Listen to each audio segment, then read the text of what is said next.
For the first time in this NFL season, we have a mountain of injuries to discuss the Week 5 NFL DFS slate, and it's making the quarterback situation kind of gross for this one, but there are a lot of good wide receivers despite all the injuries, despite the quarterback situation.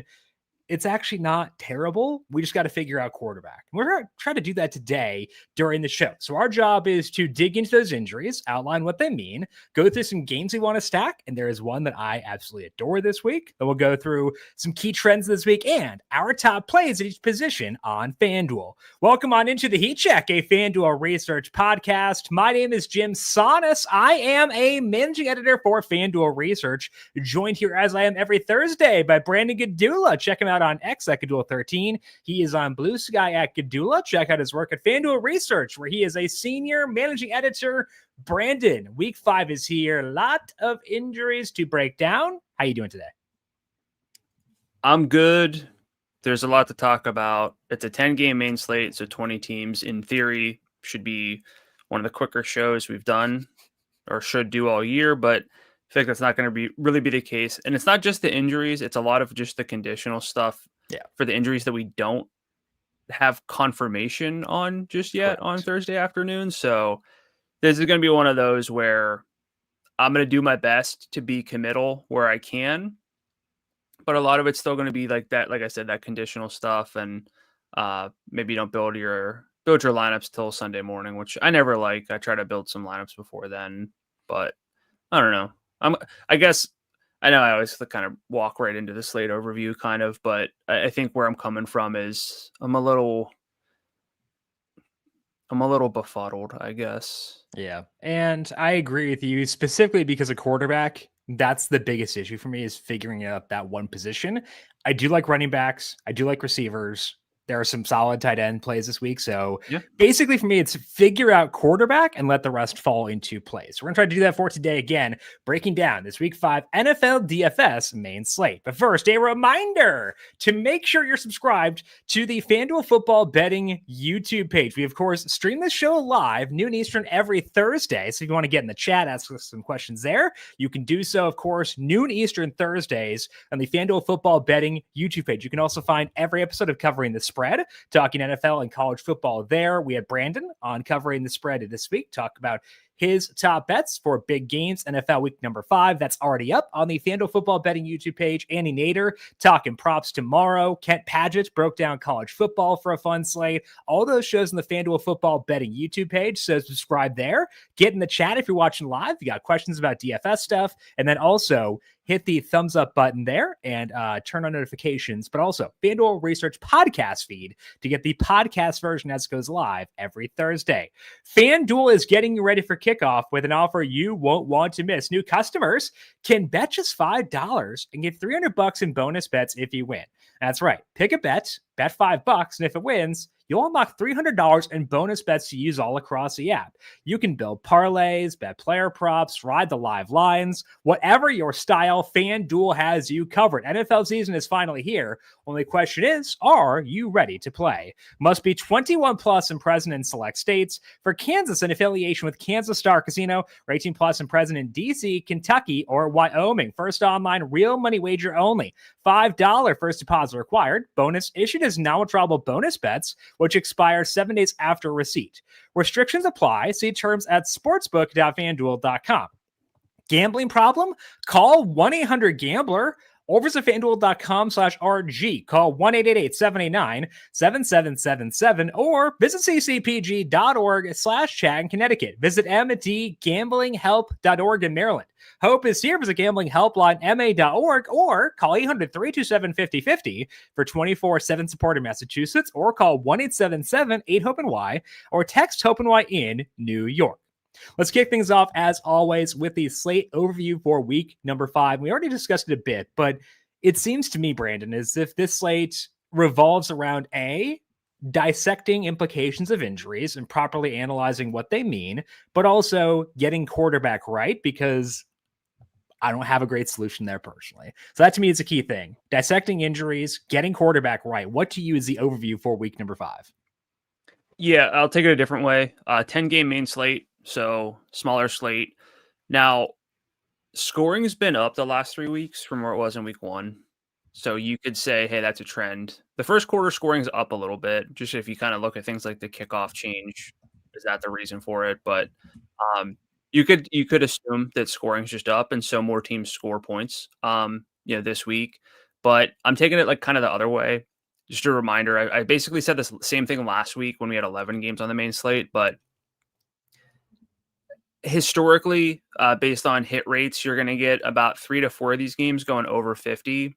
It's been higher if you just look at like the past couple weeks, and about 3 to 4 going kind of under 40.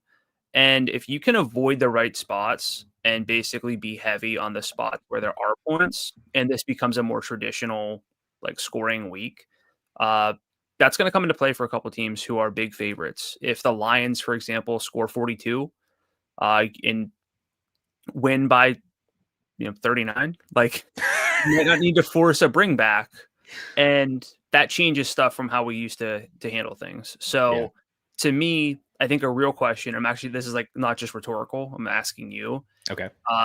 Do you expect scoring to continue to trend up? You track this stuff, efficiency. I know you dig into, I don't know if you've dug into the kickoff specifically, but do you think the uptick in scoring continues? Because that would fundamentally change how we approach this week if we think more teams are going to be competitive. So I think the uptick in scoring holds over because it started last year.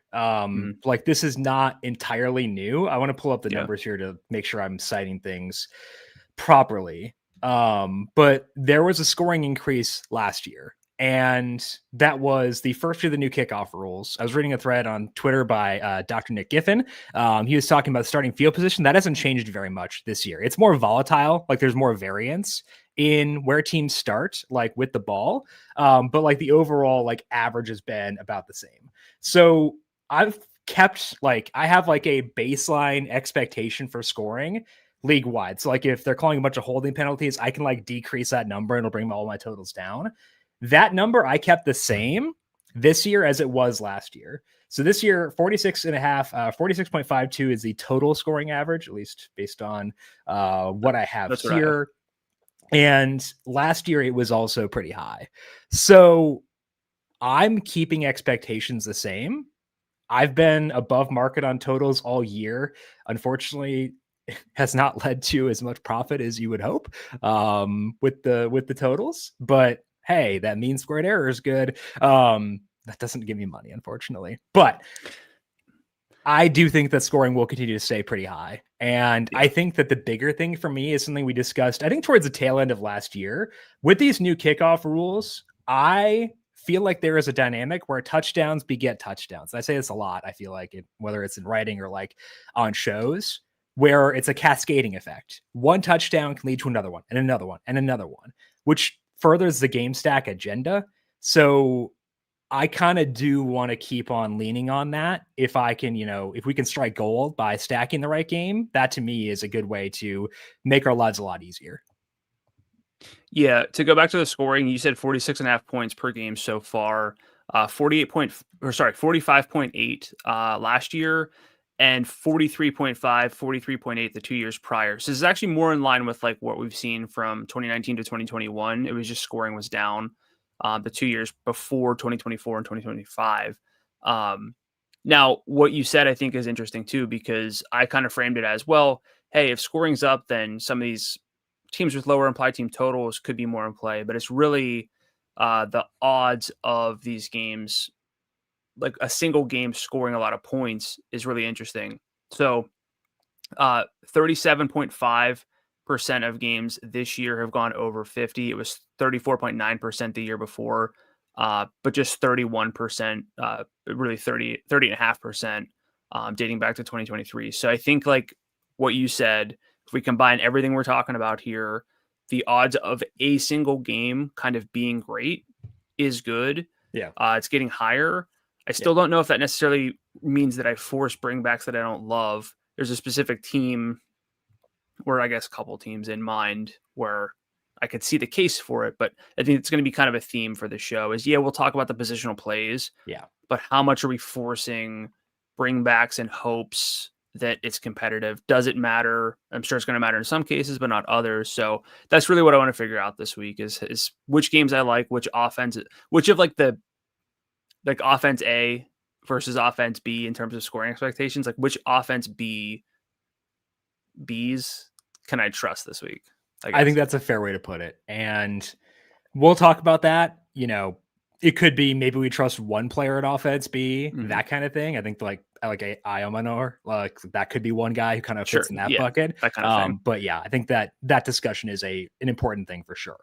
Part of the reason discussion is important is because we have a lot of injuries influencing this week 5 slates. Let's start things off there. Lamar Jackson out this week due to a hamstring injury, not officially, but it's official. That'll make Cooper Rush the starter against the Texans. So can we cross off all Ravens with no Lamar this week? Against this defense, yeah. I don't think agree. We need to force it. Totally agree. Bucky Irving spotted at practice with crutches and a walking boot on Wednesday. Didn't practice again Thursday. He, I think, is probably not going to play. They call him day-to-day, but like that seems optimistic. Sterling Shepard, Baker Mayfield, and Mike Evans also missed practice along with most of their secondary. They didn't actually practice because they didn't have enough healthy guys, which is absurd. Secondary is beat to heck. They get the Seahawks on the road, which is a tough matchup. My numbers are still not as high on the Seahawks defense as they should be, but like I think they're good. So let's say Bucky is out here. How high would you be on Rachaad White? Somewhat high. What's been interesting is it feels like he's been on the field a good bit, and I don't know if it's not even really that that's the case. It's that he's kind of looked better than he did last year. So it stands out more, I think, when he's on the field. It's like less jarring of why are you not just giving the ball to Bucky here? With all of the injuries to this team, I still, like I said, we talked about this game, but my model has this one closer than I feel like I should. So in terms of how high I would be, it's not just a slam dunk spot to me, I don't think. I agree. The data still, even if you kind of look at the underlying stuff, really like Seattle's defense. Like the points per play is outrageous that they've allowed, but the more underlying stuff's still really strong. So to me, the number I'm kind of settling on is like 30% Rachaad. That's probably right. That's probably where I'd be, I think. Okay. Yeah. You look at Seattle's defense, I have like schedule adjusted explosive numbers. They have allow the third lowest explosive rush rate to running backs. Actually, Tampa Bay is one of the 2 teams better than them. So maybe under. I think I show value in the over, but I don't know if I should. No, I don't. I'm just kidding. I think I'm around 44.3 in this game. So I think it'll be tough. So I think 30% is proper for Rachaad White, even though he will get passing game work. He will get the majority of the base work above Sean Tucker, I would think. That's still a concerning matchup and a concerning cluster injury for the Bucs on offense. And again, in the secondary too. Trey Benson going on IR with a knee injury he suffered in week number 4. They have Amari DiMercato, Michael Carter, and Zonovan Knight on the roster behind him. Michael Carter kind of let slip that he's starting. On Wednesday, he said, oh yeah, to go from being, practice squad player of the week to being a starter is kind of crazy. So Michael Carter will start. My take here is I feel like we're going to get, I think a very likely scenario is we get Commanders 2.0, where we have all these guys playing a 30% snap rate. Carter will probably be highest. He could sniff 50, but like, I think the Michael Carter is like plus 110 to top a 50% snap rate this week. That's kind of where I'm at on him in this general backfield. How are you feeling about them with Benson out? Yeah, I know we're not going to get props for a bit. I was wondering even if they had touchdown props, but I don't think so on FanDuel Sportsbook here. I think the props will tell me a lot. The one big argument against, it'd be fine if Carter gets a 50% snap rate is offensive expectations are solid. We can say whatever we want about this team long term and whether they meet their offensive expectations, but salary of just $4,000 could, in theory, open up a lot. The argument against that is there aren't a lot of like superstars to try to get salary for. So, I still think you can do better even in like a cash game format, honestly, than, I don't like to use this term, but punting with a player who we don't have massive expectations for due to salary.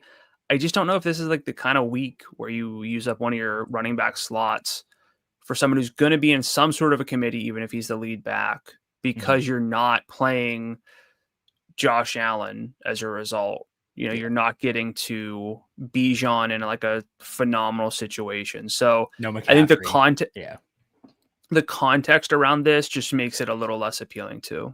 I'd agree with that as well.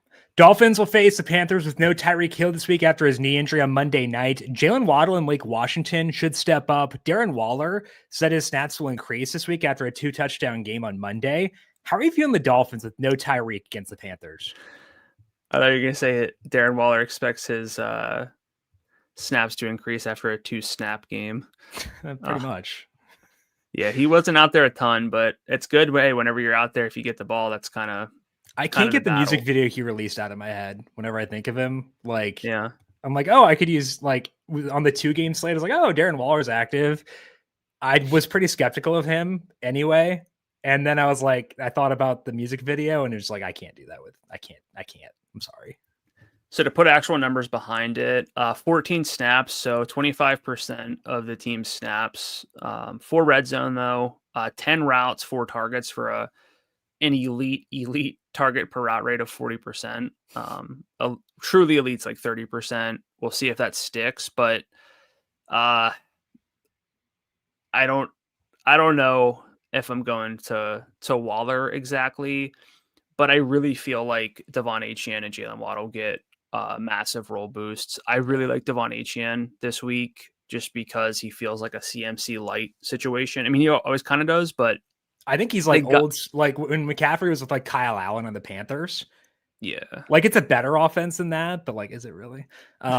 So I think like that's the exact comp that came to mind is like not Niners McCaffrey where he's in a good offense, but like Panthers McCaffrey when he was in like this like offense we didn't really want to touch that much. Yeah, and the salary of 8,100 is very reasonable for the expected workload. And we can talk about like Ollie Gordon, but eating into some of the red zone work, which is a concern, but like the late game stuff still favored Achane. I just don't think that they're going to be able to go away from giving Devon Achane, as we would say, adjusted opportunity. So carries plus double your targets. Like he's got to get to 30 of those this week. And with the running back slate looking like it does, like JT should get there. Gibbs might, but this could also be a bit of a David Montgomery week. Like Achane's probably in the conversation just for leading and like adjusted running back workload here. So I like him. I like Waddle a lot. Probably not going to go much beyond that, even on a 10-game slate.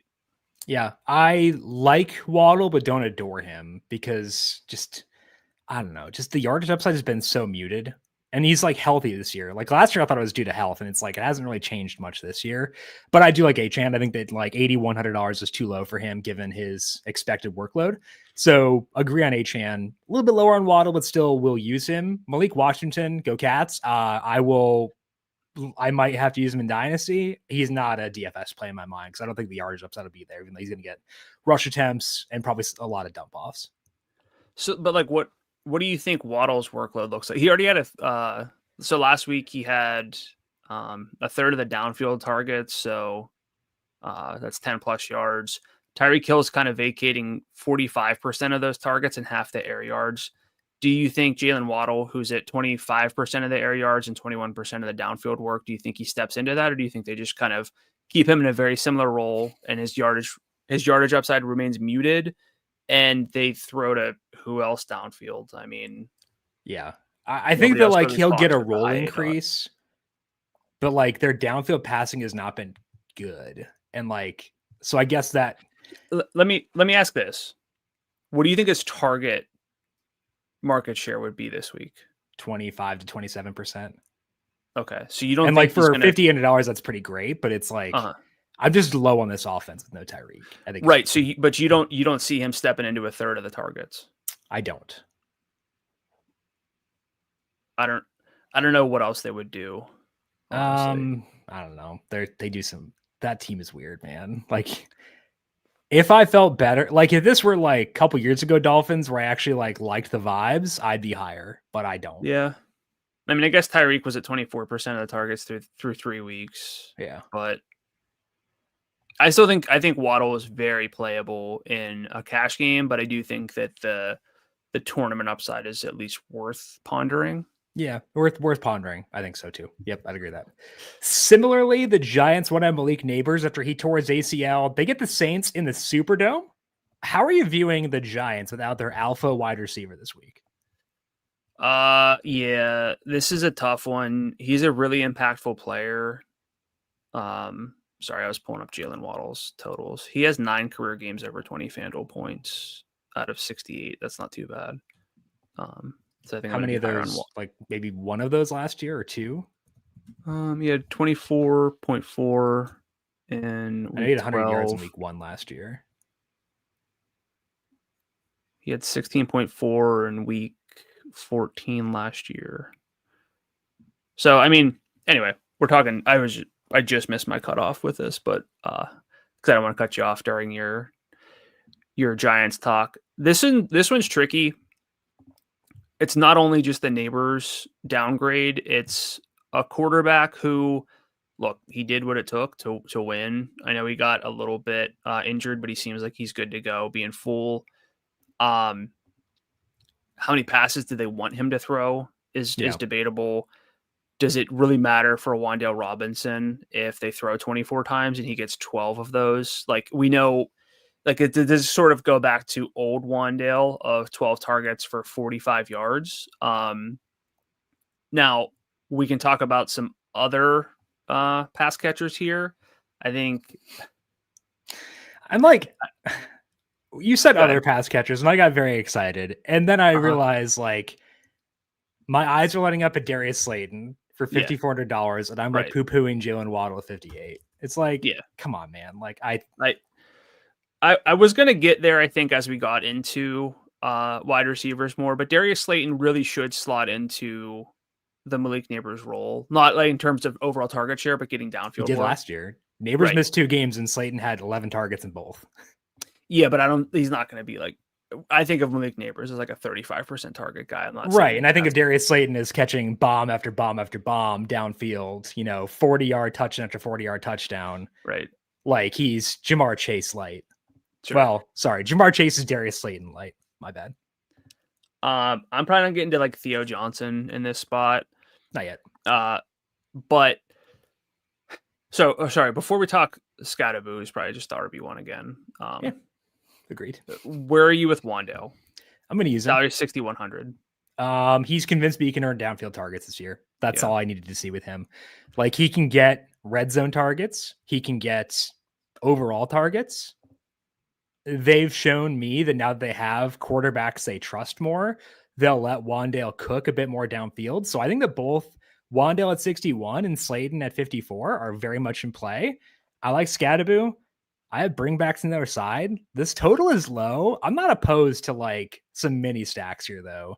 It's the, shout out, you mentioned Retriebar. Like, it's the Coors Field to DFS again, maybe. I think that we like some like Scatterboo, Olave, like Wan'Dale, Scatterboo, Olave, that kind of stuff. That's on the table this week, I think. So, two questions. I guess a statement and then a question. Okay, I boxed myself in. I was going to ask you, will Jackson Dart actually throw downfield? He had 2 downfield attempts last week, so 10 yards plus. I know he threw it just 20 times, but that's not a great rate. Will they force it? Will they try to play close to the line of scrimmage? Just, rely on some scrambles, some designed runs, keep the clock moving, try not to let a scrappy Saints team in it forever. Not that like this one's pacing to be a lopsided game, but do they just try to control the clock a little bit here? Like, what's your long-term expectation? So I do have 2 questions. What's your expectation for Jackson Dart as a passer this week? And then 2, is he playable for DFS? I would consider him in DFS. I was concerned about the hamstring injury, but he had like no restrictions on Wednesday, so that's good. Ran 10 times, looked pretty good in that as well. He's already mentioned that he like has a little salt towards the Saints because they didn't take him 9th overall, even though they thought there was a chance that it happened. So he's got like that Baker Mayfield, like FU, like revenge game every week kind of energy, which I love. So I think that Dart's intriguing just because the quarterback slate stinks. If it were a better quarterback slate, I wouldn't do it. But like, and he's not a lock to be my player pool either. but I'll consider it. And I do think that they'll let him open up a bit this week because like that was at home against the Chargers, or that was against the Chargers last week. And, the Chargers have one of the best defense coordinators in football.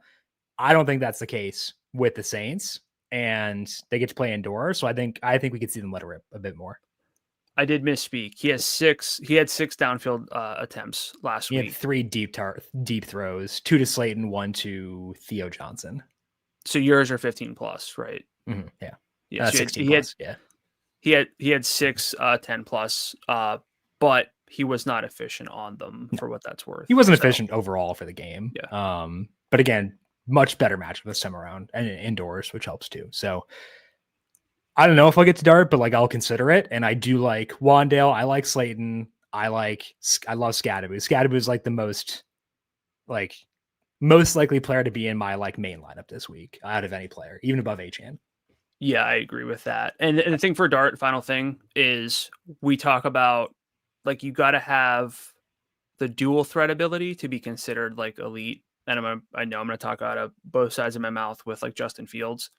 But if we say, okay, Jackson Dart gets there because he runs for like 80 yards and a touchdown or two and throws for like $180 and a touchdown, we don't have the competition this week on the slate of the guys who can put up nobody's really going to put up 40. The most likely probably is Justin Fields if he runs for 100 yards and 2 touchdowns. Yeah, it could happen. I understand for sure. The Commanders likely to get Jaden Daniels back this week after he practiced in full Wednesday. Both Deebo Samuel and Terry McLaurin sat out though. McLaurin seems likely to sit. Haven't heard a lot about Deebo, so I think he'll play, but we'll talk about them in the bookmaker section. Cowboys did not have CeeDee Lamb, Kevontae Turpin, or Miles Sanders at practice on Wednesday. Lamb expected to sit. Sounds like both Turpin and Sanders could as well.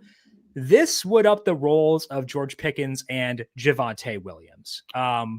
So we'll talk about them in the bookmaker section because that is a weirdly fun game as well. Other side of that game is the New York Jets. They will not have Braylon Allen this week after a knee injury on Monday night. They're at home against the Cowboys. Should open up usage for Breece Hall. And again, we'll talk about that game later on. Chuba Hubbard missed practice with a calf injury for the Panthers. Jatavian Sanders out as well. I expect him to sit. Xavier Legette full. Cool. Would you have interest in Rico Dowdle if Hubbard were to sit this week? No. Would you? I might. Really? His salary is $4,900. The Dolphins stink. Part of the reason I've not been on Chuba this year is because I thought they'd get Rico in the mix, and they have. But it's like it'd be Rico and Trevor Etienne. Haven't seen enough out of Etienne yet to think that he'll get super involved. So he probably just catch the passes, right? Maybe. If we say there's no Chuba Hubbard, I would rather use Rico Dowdle than any of the Cardinals guys personally. Oh, that I agree with. I guess Dowdle's been, so he's played 36, 29, 38, 37% of the snaps already with Hubbard. He probably won't get a lot of the pass catching work. Yeah, I mean, I agree on the Cardinals take, but I'm not clamoring for it. I don't think you would play Rachaad White above Rico, correct? If both their starters are out. Yeah, I agree because of the pass catching, and I think Rachaad White's the offense. I don't mind Rico Dowdle's like a true football player, but I think Rachaad White's a little bit better personally. Alec Pierce should return this week for the Colts after missing week 4 due to a concussion. That pushes A.D. Mitchell back to the bench. I feel bad for him. But it happens. We'll talk more about the Colts in the bookmaker section. Calvin Ridley missed practice with knee and elbow injuries on Wednesday. Tyjae Spears also did return to practice, so he could come back with splitting reps with Tony Pollard. They get the Cardinals in Arizona. Let's say Ridley cannot go. Honestly, maybe don't even make that caveat, though. Any interest in Alec Aomanor if Ridley can't go? This is one of those really, really difficult situations where the workload should project to be pretty good, but will it matter? Like, Aomanor's got a 22% target share for the year, 36% of the air yards. He's been targeted on 25% of his routes. Again, 20's about average, 30's pretty elite. He's kind of in the middle. His week-by-week target shares have been 28%, 19, 15, and last week he had 30%. That's really good stuff, but will it matter is the question. Like, I don't want to get out over my skis on just plugging in it's almost like the Tedero McMillan situation of like, the numbers are good. Yeah. Does it matter? And if he gets you 6.7 FanDuel points, you're kind of toasted with that lineup. So I think he's a good football player. I just don't know against a Cardinals team on extra rest what they kind of put up here. That's my biggest concern. It's not him. It's what's the production. So where are you with him? Willing to consider him for sure. I think that your concerns are valid, given that this offense stinks. However, Alec Manor did go to Stanford, so it's a Cardinal facing the Cardinals. I think that's an important data point to consider. Back on the West Coast, important data point to consider. Salary's low. I think that the Titans offense will show more life. I have the over in this game. I think they'll show a bit more life. So Io Manor is like more of a bring back option. And like, let's say I have 10 Kyler lineups. I'd probably have Io Manor in 4 and nobody in 6. And even the 4 might be too high. Maybe it'd be 3 instead. But he's kind of the only guy I'd really consider here personally. Yeah, I misinterpreted his pronunciation guide on I was Football Googling Reference it while you were talking. I'm not going to lie. What's that? I was Googling it while you were talking. It ends with UHR, and I interpreted that as like manure. Yeah. Manure. Oh, it looks more like Titans Io offense. Ion Manure might be the Titans offense. So I think that's good. The Saints getting closer to having both Taysom Hill and Foster Moreau back. We've liked Juwan Johnson a lot this year. He has an ankle injury now as well. Would you downgrade Juwan if they were to get either Moreau or Taysom Hill back this week? Yeah, I thought it was Foster Moreau. Not It just because we're on the is. pronunciation. It's one of those ones that bugs me. Moreau. I don't know. Whatever. Yeah, it would. Spencer Rattler grades out better than people probably think, which is interesting. I don't know what I'm doing with this like offense long term though. Eventually, I feel like there's going to be a 300-yard, 3-touchdown game from Rattler, but I'm not sure it's going to matter. So I think we have enough tight ends to consider where I'm not going to force it with Juwan with these question marks. Yeah. So I'm probably just out on this offense. Do you like anybody here? Olave. I will consider Shaheed as well, actually. You'll consider who? Shaheed. Yeah. Yeah, I like Olave. I misspoke. I was thinking about the running backs and the tight ends, I guess. Yeah, they're getting Kendra involved more. Yeah. Like maybe it's like, oh, hey, can you do this? Oh, hey, can we trade Kamara? Sick. Nice. So a little bit worried about that on that end. But I do like Olave. I'm okay with avoiding Juwan, both because of his injury, the Taysom return, and because there are good tight ends for this week. Let's talk now about the games we want to stack for this week and begin with a game that I frankly adore because it is an old school heat check kind of game. That is the Commanders at the Chargers. High total, tight spread, indoors, 2 teams with offenses who have quarterbacks who will potentially run. And that is the Commanders and Chargers. Again, total in this game, 48.5. The Chargers favored by pretty heavy 2.5. It's basically a 3 at this point. Jaden Daniels looks like he'll be back for this game for the Commanders. Terry McLaurin probably going to sit if I had to guess. But still, even with McLaurin out, I love this game, and I want to go hard at it. What about you? Yeah, I think Jaden Daniels could really change the way that we talk about this this slate if we think he's like, what's kind of your percent projection of where he is compared to his full self? I think he's like 80%. He practiced on Wednesday last week. Practiced Thursday, didn't practice Friday, but then apparently had a good practice on Saturday and then was full on Wednesday. So I'm thinking, given they need to be pretty conservative with him, yet they're letting him do this, I'm thinking 80 to 85, 90 is the range, I would say. Okay. Because they're in an interesting spot. They're 2-2 now. Eagles are 4-0. What's that? Eagles 4-0. Cowboys are 2-2. Yeah. And not just that, but Cowboys are 1-2-1, right? Oh, sorry. Yeah, I counted it as a win. Yeah. But the NFC West and the NFC North are just loaded with like multi-win teams already. So technically, Washington, despite being 2-2, is 12th, I think, in the standings. It's not to say like, hey, they're hitting the panic button. They're throwing out Jaden to sort of force him. They're going to script up a bunch of runs. I'm not saying that that's the case, but you only got so many games in a season that you can't throw them away. And this is not going to be an easy win. So I think it's going to be interesting how he gets used. And if he's full, he could be in the conversation for just like, why aren't we playing him more than these other guys? So I think he's going to dictate a lot for me. The biggest problem, though, is you can't love the offense, honestly. This game has, I think, multiple paths to being kind of ugly with the injuries to both sides, especially with offensive line injuries to the Chargers. So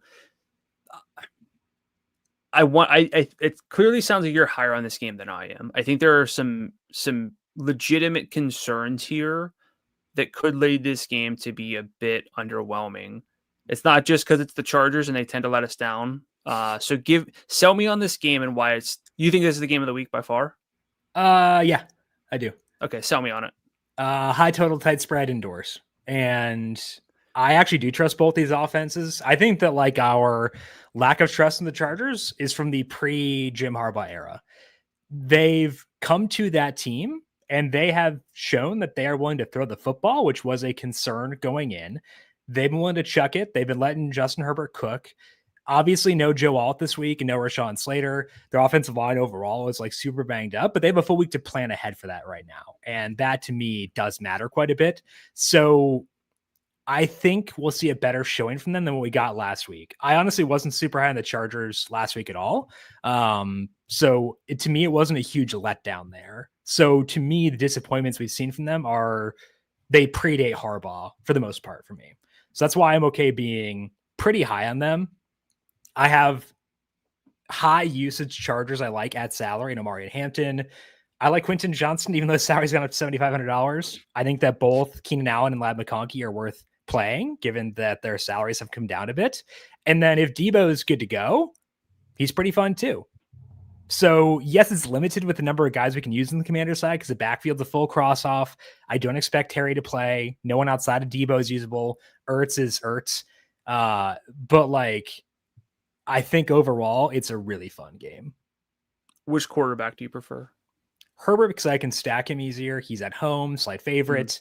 He will run, I think, because he's healthy at least. So Herbert for me. Yeah, I agree. So maybe I'm getting a little bit blinded, and like maybe this is one of the best two quarterbacks is from this game. Yeah. And you just kind of go from there, but it just doesn't feel like a traditional heat check game for some reason. Interesting. Maybe it's because Daniels has been out. Sure. But he also wasn't very good to start the year. Well, I mean, he played like a half of football against the Giants because they were blowing him out, and then he played the Packers on the road and got hurt. Well, do you like the Chargers defense? They're fine. Okay. Like I used a bunch of Scatterview last week. Sure, but like I think they're good, but there's no Khalil Mack, which helps. So I don't mind using players against them at all. Also, part of the reason I like this game is because I think the Commanders' defense is actually wretched, and we haven't noticed that a whole lot because they face some pretty tough teams. But like the Falcons righted the ship real fast against this defense, so that's another reason why I'm here. Is I think the Commanders' defense might be low key terrible. Yeah, I could see that too. So yeah, what's your preferred route to this game? Justin Herbert, Quentin Johnston, Amari and Hampton, Debo Samuel. I think that's an easy, like, big stack in this game. Heavy stack, yeah. I feel good about the usage of every single player in that stack. I could see that. Yeah. I mean, I know it sounds like I'm not out on it. I'm just like not quite as high on it for some reason as you. Yeah. I think the other games have easier paths to just scoring a lot of points, I guess. Interesting. I have this as the second highest total in the slate behind Lions Bengals, and that one is very one-sided. I get the total part of it. It's the path to getting there is, I think, fair enough to question. Okay, so here's potentially who are going to make big plays for Washington? Who's going to do it? Debo and Jaden. They got one guy. If you don't, there are two. If you don't, so you think? Well, I think they can have big plays via the running backs. I'm just not going to use them. You think the running backs can make big plays consistently? They've made big plays. Like they've been awesome. Okay. Like that's the thing is like if they were to consolidate, I think this rushing like attack is good. They also might get Sam Cosmi back. He actually practiced in full Wednesday, which is a shocker to me because he tore his ACL in January. I thought he'd be back like week 8, and he practiced in full on Wednesday, which was like legitimately shocking to me. But like, I think this running game is genuinely good. And like, yes, I'm not going to use the running back, so who cares? But they bust off huge plays. Like if you look at the schedule adjusted running back explosive rush rates, Washington's second in the league for me. They're also second in running back specific EPA per attempt adjusted for schedule. So their running backs are good and can bust out big plays, which I won't benefit from directly, but it gets the ball back in Justin Herbert's hand real fast. And I do like that. Okay. I mean, I'm still a little bit skeptical on it. I understand it. If you like this game that much, or one of these two guys, and you said you liked Herbert more, but is Herbert then your QB1? Right now, yes. Okay. And by a good margin? Don't know if I'll come off that, honestly. I mean, I like him a lot. I guess maybe too, the thing for me is like Ladd and Quentin Johnston just swapped salaries effectively, which is rightful because Johnston's had the better workload. But Ladd's been like fine, not getting a lot of red zone work, which is a problem. So I think like there's not like, I think I'd rather just go Hampton and probably go a different quarterback. Yeah. I'm not against just like in tournaments going big. So maybe it's that I like Hampton so much that I'm lower on the QBs, but I think Hampton's in the conversation for top. Is he RB3 maybe? It'd be him or maybe Brees, I think. I like Hampton more than Brees. I think I do too. So he'd probably be like RB3. Yeah. So maybe that's just clouding everything too. Yeah. Do you okay. I think we had Puka as a cover boy for the podcast last week, and Hampton's the cover boy this week. So guaranteed like 160 yards and a touchdown for Hampton. Is that how this works? I'm not going to make that claim now. I should probably fact check to make sure that Puka actually was the. I feel like he was. Okay, good. Probably just check my timeline because the last tweet I had was probably. Can I explain one quick thing that leads me to explains why I like this so much? Yeah, that's what so I like games with high totals, tight spreads. Mm-hmm. And if I look at my totals model, it's very hard to have a high total and a tight spread in my totals model because those two things are interconnected. It has both teams with a high implied total, which is difficult to do. It's easier to have a high total with a wide spread, is the way I'd phrase it. Number one is Bengals Lions for obvious reasons. Number two is Chargers Commanders at 50 or 49.5 is the total. The next highest total on this slate for me is Philadelphia Denver at 46.2. So like the other potential game stacks on this slate being Colts Raiders and Jets Cowboys, those totals both below market. So I'm below market on that one, slightly, or on those two games, slightly above market on this one, and it has a tight spread to boot. That draws me in quite a bit. Yeah. I just feel like if Debo is a letdown or is just okay, then everything kind of crumbles. Yeah, potentially. In terms of my lineups. Potentially. Could be. All right. Anything else for you in this game? Probably not. Okay. Let's move to our second game. Actually, yeah. Talk about Keenan and Ladd. Where are they in the context of the slate? This is your number one game. They have affordable salaries. Are they like, where are they for you? Solid. I like both, and we'll use both. And I'd be willing to use either in a non-game stack as well. Like, I'm not prioritizing either in a non-game stack, but I'm willing to use them. I think that's where I'm at. What about for you? Similar. We can move past it, but this is your number one game. What I'm hearing is Hampton's like kind of your RB3. Yeah. Herbert's most likely your QB1. Mm-hmm. You're not enamored with anybody else to like a substantial degree. I'm close to enamored with Quentin Johnston. Okay.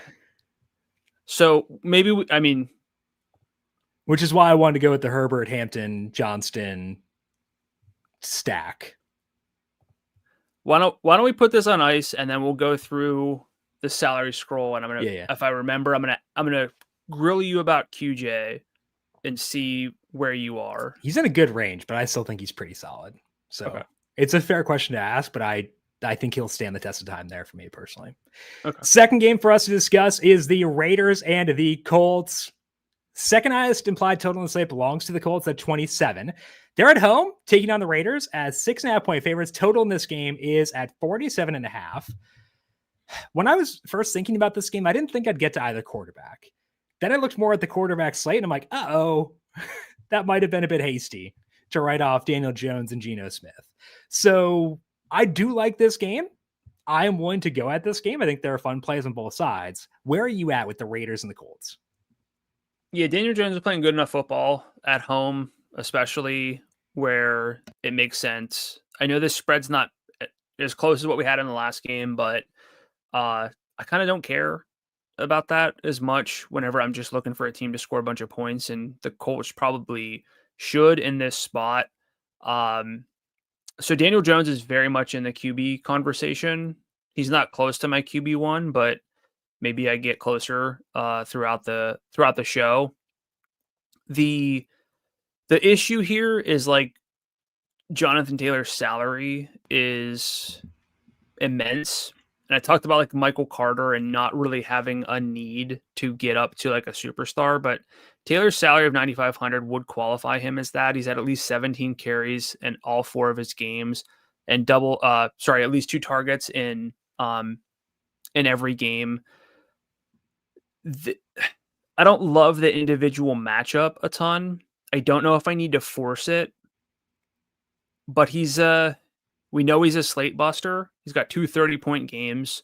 And if we kind of just evolve back into hey man, remember when everyone was like, the Colts are really good. And then they had a pretty good showing out on the West Coast. And it's like, oh yeah, like they just beat the Raiders by like 30. Like that could happen. Yeah. And Jonathan Taylor's probably going to score twice if that's the case. So does JT do enough for you to make you like, do you have FOMO on JT? Yeah. I think that we're almost entirely in lockstep on him based on what you said, where it's like, I don't like 95's high. I don't love the matchup, but like he can bust open his slate. And like, I think he's good enough to do that. So I think that if we're assigning like projected roster rates, he's not in the same range as Achane, as Hampton, Scadaboo, guys like that. But like, I'd like to have like 30-ish% JT. Is that kind of where you're at? Yeah, I don't know if I'll quite get there, but perhaps I do, because I really like some lower salaried receivers who I think have workloads better than what they've produced. Mm-hmm. One of them in this game, actually. So I think I can get to JT, especially because he's got some bringbacks. But talk to me about the Colts pass catchers here, and then we'll talk about the Raiders. I will talk about the Colts' best pass catcher. That is Tyler Warren at $6,100. If you are like an old school heat check sicko, and I mean, like, you've been listening to us since like 2016 or whatever, you will remember the Curtis Samuel days where Curtis Samuel was getting red zone rushing attempts, and I loved him and played him a ton of weeks in DFS because of that. Tyler freaking Warren playing like, same as he did at Penn State, playing wildcat quarterback in the red zone. That's what gets me up in the morning. And so if I can get red zone rush attempts from a tight end at $6,100 in a game with a high total, like, my goodness, how am I supposed to say no to that? He is the tight end 1 in this slate. I don't think it's close. Like, I'm genuinely excited to use this guy. Might be one of my favorite plays in the entire slate. So I love him. Where are you at with him? Yeah, really easy player to like as a home tight end on a team that should score points, especially a home tight end who's indoors. You got to love that. The usage it's almost hard to contextualize because he just doesn't really look like most tight ends. You can see all of the zeros in the receiving touchdown column here. That's going to change at some point just with how involved he is, and getting all of the creative touches is really interesting. And the salary of 6,100, I don't think really captures what his true upside is, because his true upside honestly is probably like 100 yards from scrimmage and 2 touchdowns. And we just don't have, you don't get that at tight end anymore. There's not that this dude's gonna get, there's no 100-yard players anymore at tight end. And so for me, Warren is pretty clearly the tight end one, and the salary, like I said, is just low enough where, Trey McBride and Brock Bowers, these guys have been in the low to mid 7,000 range, and I just don't think that this is fully accounted for Warren right now. That's where Tyler Warren should be, is up there, I think, based on the way he's being used. As far as the other pass catchers, we have Michael Pittman, 59, Alec Pierce, 53, Josh Downs, 51. Pittman's fine. And he's playing better than he was previously, so I'm less averse to him than I would have been in the past. But I don't have any FOMO with him personally. Where are you on the non-Warren pass catchers? I just don't know if there's enough. Yeah. Even at lower salaries. And maybe someone's listening and is like, well, you don't like Michael Pittman ever, but he scored in 3 of his 4 games here. And he still hasn't had more than 17 FanDuel points. It's been fine. Yeah. The odds that for a receiver to torch you, you got to have legitimate 100-yard upside at the bare minimum, or 85 and 2 touchdowns kind of, which is the case for Pittman. Yeah. He's got through 4 games, 23% red zone share and 25% of the money target share, which is whenever you're inside the 10 or in the end zone when you're actually targeted. But that's the same as Tyler Warren, both of those marks. And frankly, Warren seems to have more yardage upside that I would bank on, which is interesting. So Pittman's been good. I don't want to just ignore that. 2.13 yards per route run. Pretty good. Warren's at 2.60. So it's fine. I'm probably I'm admittedly too low here. Yeah. And maybe he's just in the conversation for you building a high floor, quote unquote, because there's not really such thing as a floor in football, but one of those higher floor cash game head-to-head lineups. You play Scadaboo, you get Achane, you play Hampton at running back. You load it up with some of these guys with good workloads at receiver. Pittman could be in that conversation, but for me, from a tournament perspective, I'm just not really there. I'm not really feeling like he's going to burn me. So any other receivers do anything for you from this team? I'll have a non-zero number of Alec Pierce lineups. I'm a sucker for Pierce. I know it's weird to be this guy gets a lot less work than Michael Pittman, but I still want to use him a lot more just because he gets downfield work. He converts on it. He can go for $120 and 2 touchdowns. So I'm going to have more than one. Part of that's because I might get Daniel Jones, which I feel weird about. But before we talk Daniel Jones, I want to talk through Ashton Genty. His salary 72, awesome game last week, busted off some long runs. I'm still pretty skeptical of this Colts defense personally. So I am receptive to Genty. I think he is below Brees, below Hampton, in that mid-range, and obviously below Scadaboo and Achane. But I'd like to get 20% Genty. I think he's a really solid bring back for when I have Colts. Where do you settle in on Genty relative to what I just said about him? It's tricky. I know there were the stats going around that he finally got some blocking in terms of his yards at contact, and they still weren't very good. So I don't know if that's gonna just go it's gonna regress and he's gonna keep getting met at the line and kind of go nowhere. And if you played him the first 3 weeks, you didn't have a good week. No. Just being honest. Not a lot of I know he scored twice through the air, but not a lot of receiving work to date. which we talked about before. His last year in college wasn't great as a receiver. He had some decent stats before that. You still have to wonder, like, why not just get him more involved as a receiver, unless you were just trying to break the rushing record. If that's the argument, then that's fine. But it's like fine. I still have question marks. It's not really about the defense. It's just about, is he going to get enough blocking to make things happen? Or is he going to kind of like, hey, this was a flash and now he's back to like getting stuffed constantly.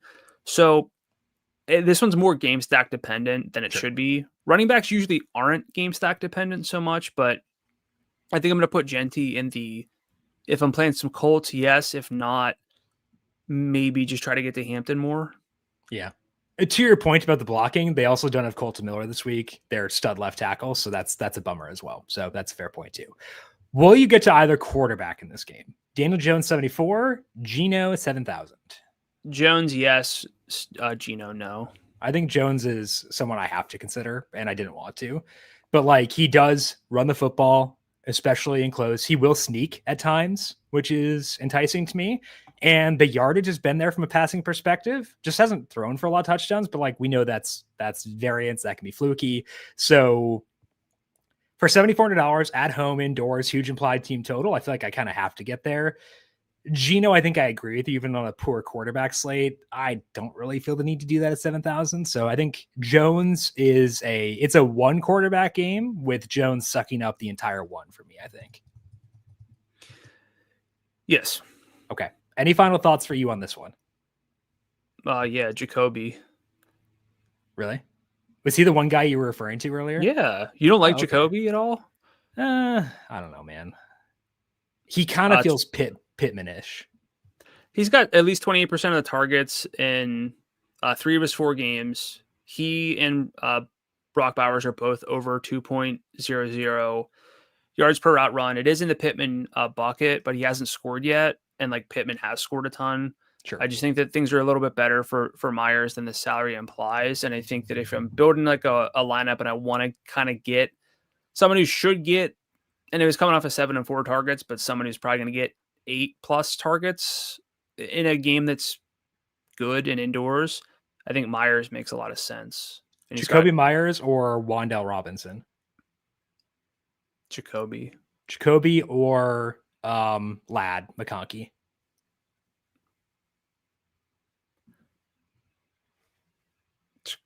Jacoby. Okay. I'm not as high in his upside, so I think I'll be a bit lower there. But are you high on Ladd's upside? Yeah. Like, it's a really good passing offense, and he can still do it. Like, he hasn't, but he can, and his hours come way down, so he can. Just because he hasn't done it this year doesn't mean he can't. So I still believe in the talent. Jacoby's got, so Ladd's top target share, his target shares have been 26.5, 18.5, 15.2, and 15.8. Yeah. Jacoby's got 3 games better by target share than his peak. But we also have a long sample of Jacoby Myers getting targets and not burning us for not using him versus Ladd. We're working off of a 4-game sample of like, we also don't have a large sample on Ladd being the wide receiver 3 on his own team. But he might not be. Like, he has been so far, but that doesn't mean it's going to stick. Like, he was a dude last year. I still think that's possible, and I don't think that's possible for Myers. Like, dude potential is higher for Ladd than it is for Myers. It's not just the usage though, it's the efficiency. 1.22 yard.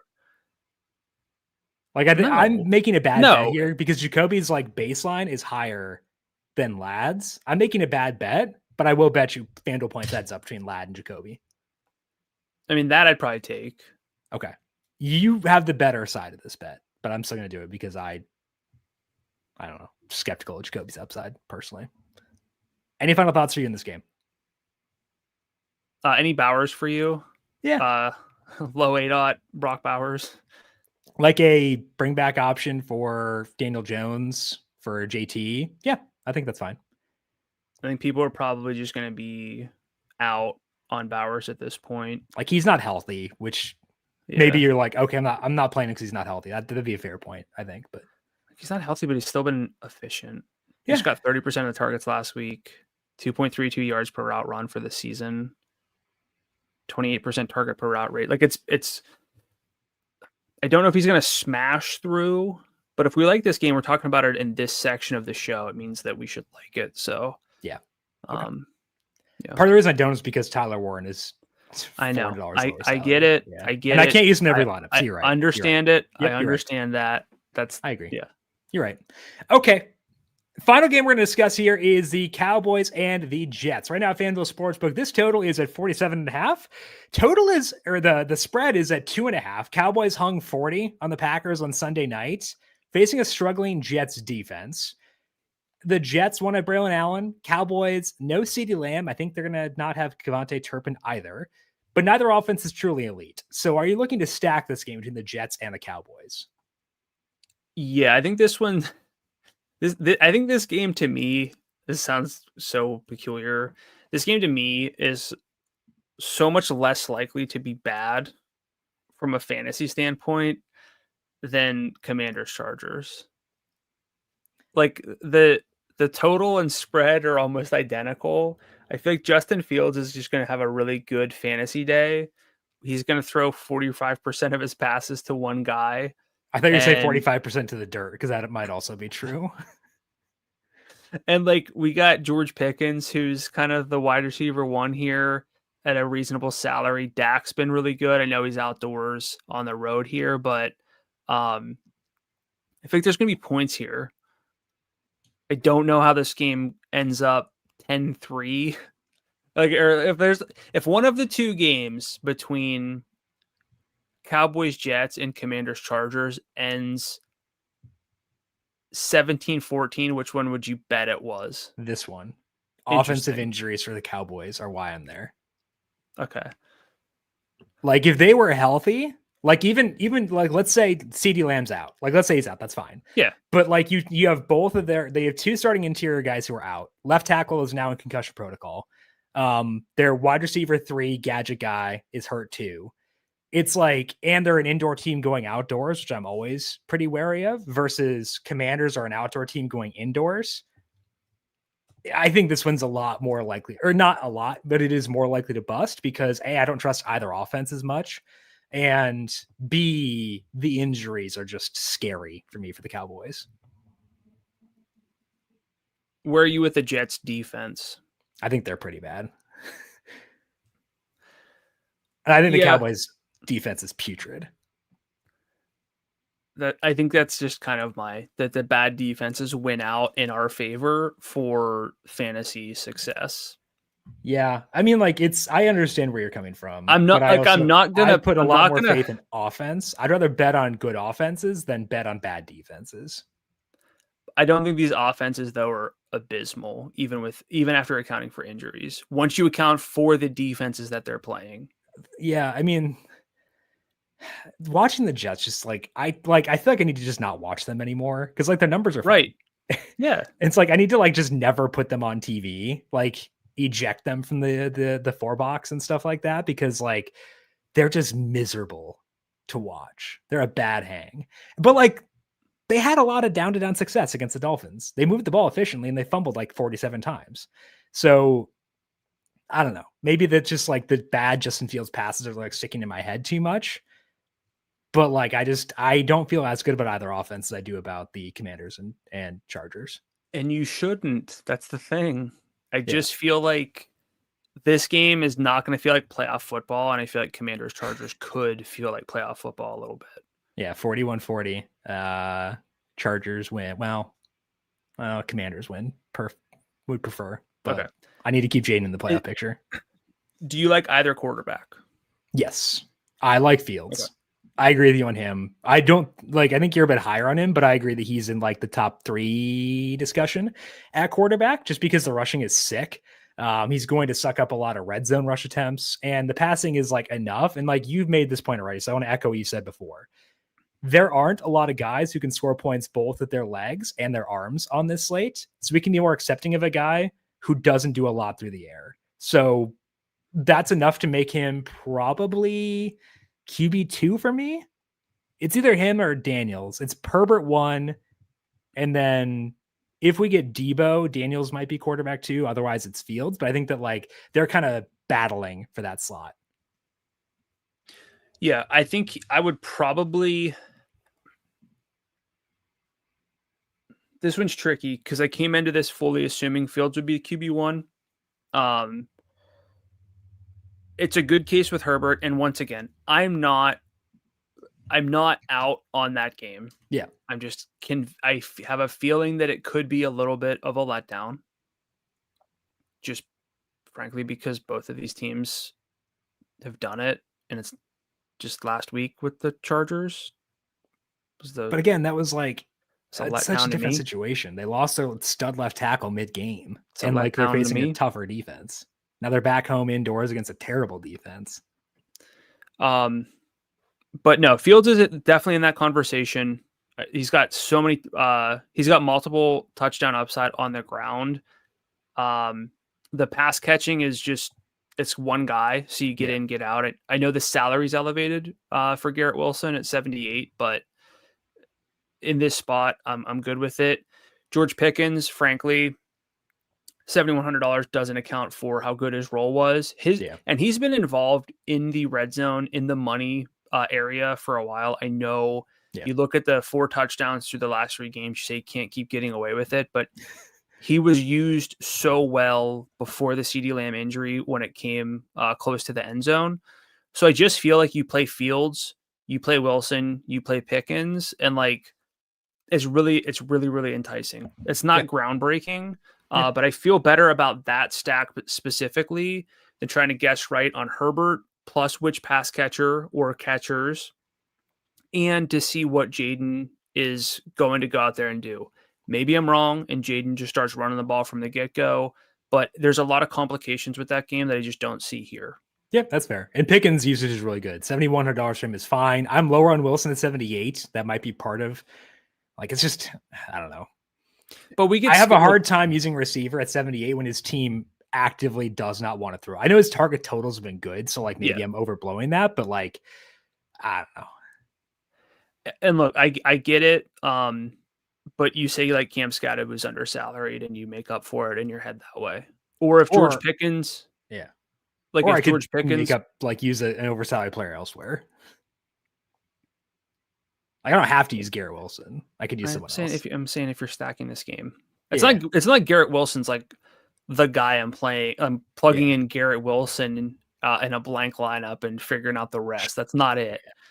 It's just that these two guys could account for 26 targets and 3 touchdowns between them. Garrett Wilson or Quentin Johnston? Like in a stack, like standalone. Honestly, I think it's close. Yeah. I'd probably go Quentin Johnston because I don't want the Chargers want to throw the football and the Jets don't. Yeah. We're on the same page. But I don't think it's like that massive of a gap. Nope, I agree with you. I think that's the proper breakdown for me as well. I also do like Jake Ferguson at 6,000. It's a really good tight end slate. And Tyler Warren is right there. But like Jake Ferguson's good enough to use him, even though Warren's really, really good. In the 2 games with no Lamb, well, effectively 2 games, 14 and 7 targets. He had 12 in a game with Lamb. So he's a really solid tight end play. Do like him. I think I'm higher on Breece Hall than you, though. So let's have that running back discussion now. Hall's salary is $7,000. I don't even recall saying his name. Okay, maybe I made that up then. But Breece Hall's salary is $7,000. Braylon Allen was catching a lot of red zone work before his injury, and Fields will still take away red zone work from Breece Hall, so that's a concern. But Hall, 13 carries, 4.8 targets per game so far this year. I love this offensive line for the Jets. I think they'll be efficient, even with no AVT. They've been pretty good from a blocking perspective. So I think we could see a good Breece Hall game here. I prefer him over him over Genty, we discussed earlier on. And then he's in the QB or RB4, RB5 range for me, I think. Just I think taking Braylon Allen out matters a lot. Isaiah Davis will work in, and Isaiah Davis has some talent. So I don't think it'll be fully Breece's backfield, but I think we're looking at a 70% rush share or 70% snap share in a game or on a team that wants to run the football at home.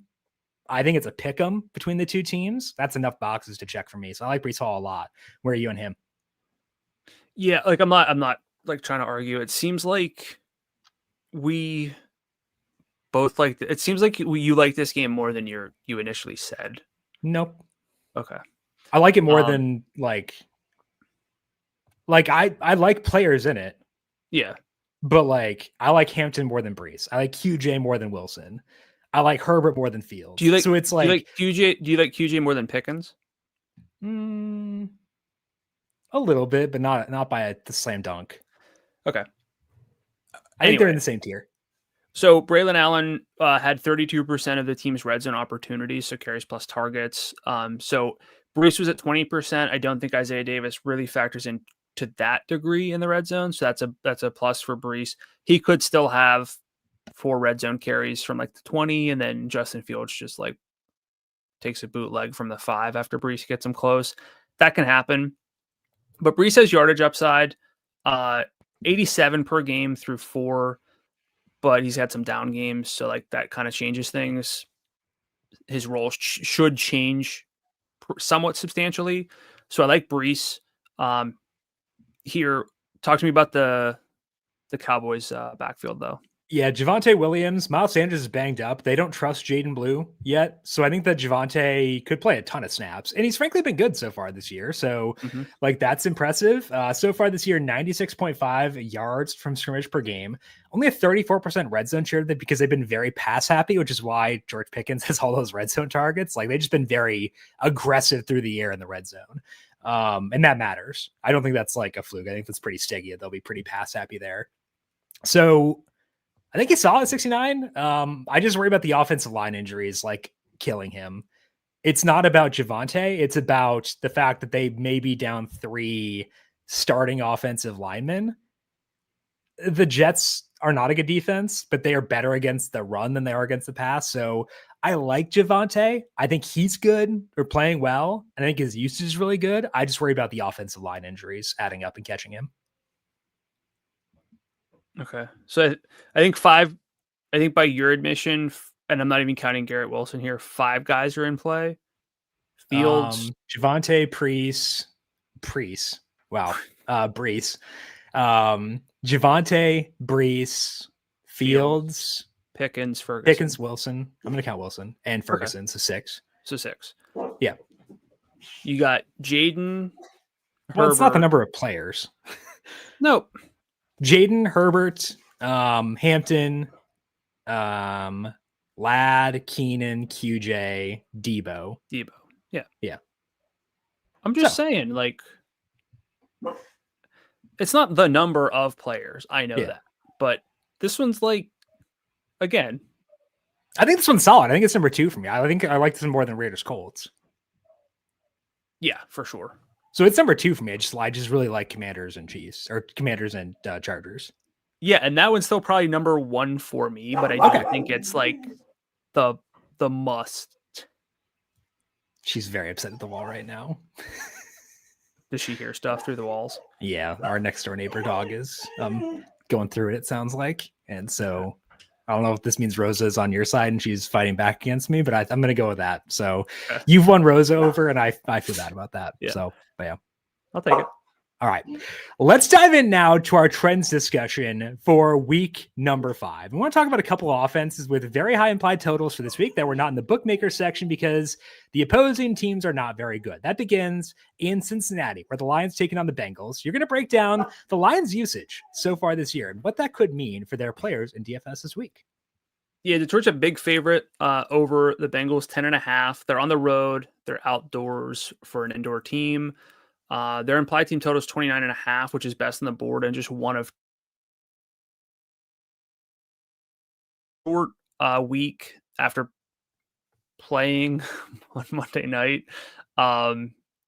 Wasn't a whole lot there. Really felt like a game to buzz through after the fact, honestly, which is a bummer, but they haven't really done a whole lot in terms of limiting opponents. And Detroit, I know like the Dan Campbell spread, like against the spread record numbers are like great. And you see that a lot. So like they tend to come through whenever they should, which you love to see. But Cincinnati's 24th by adjusted defense, according to Number Fire, 23rd against the pass, 22nd against the rush.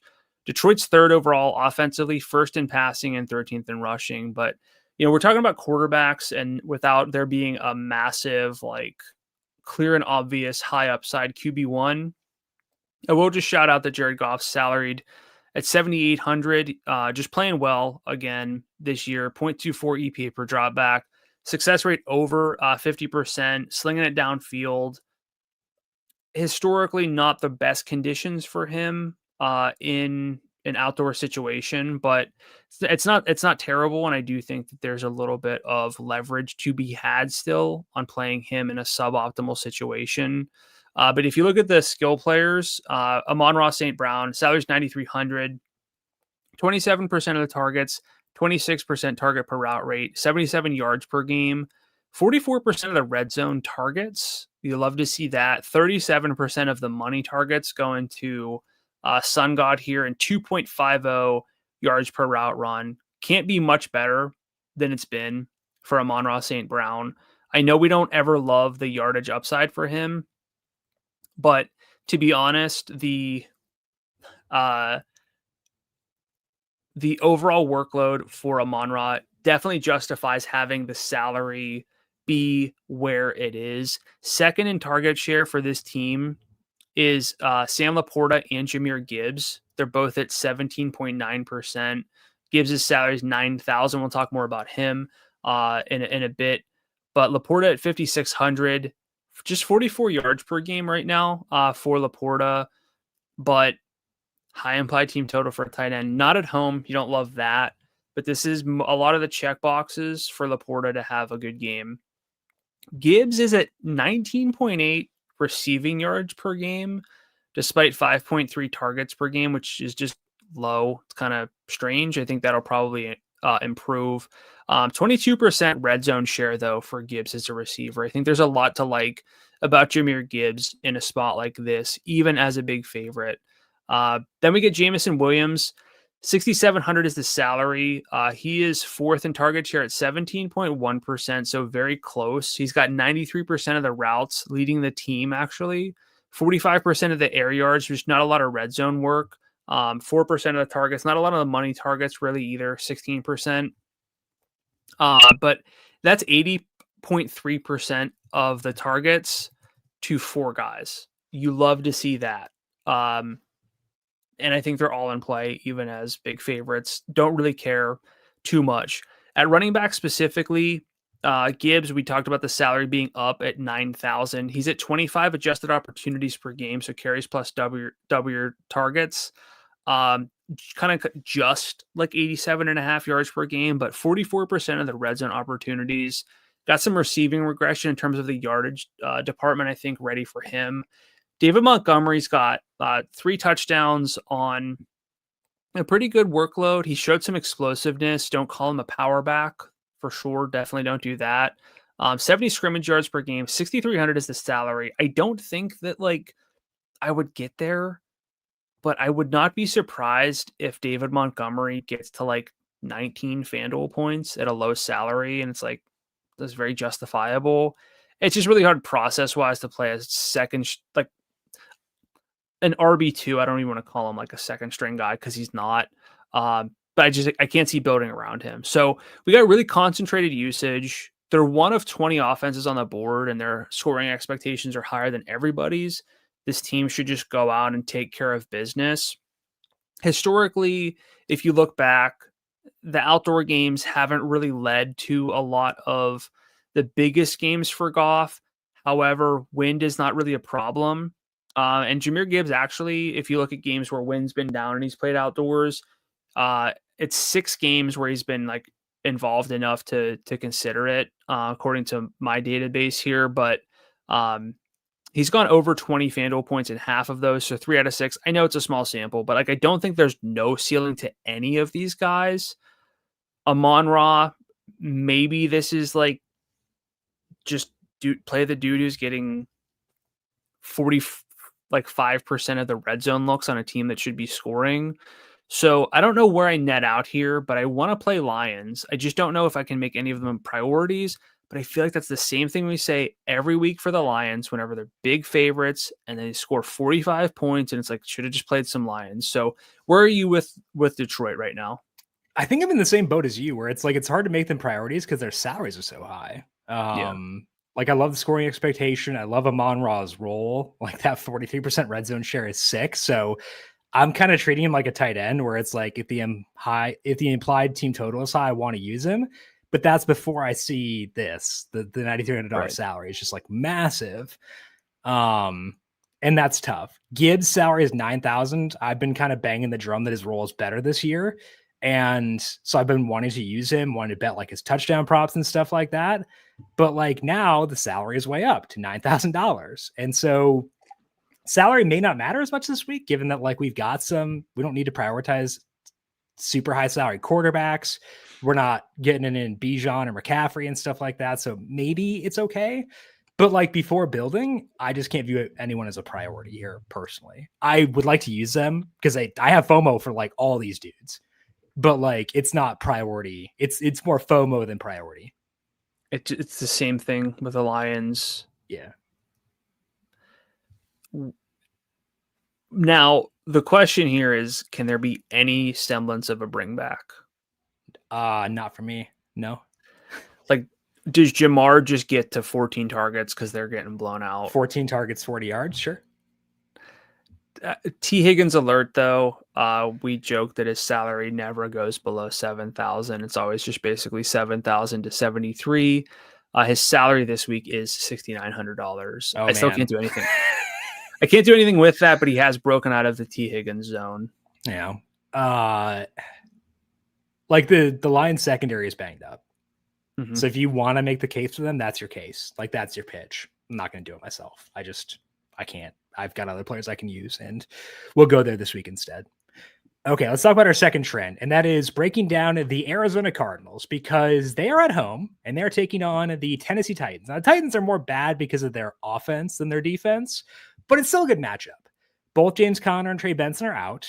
We talked about the running backs earlier. I'm not super into any of them, but that the issues they have at running back could encourage them to throw a bit more. So I want to dig in their pass catchers and see if anything stood out.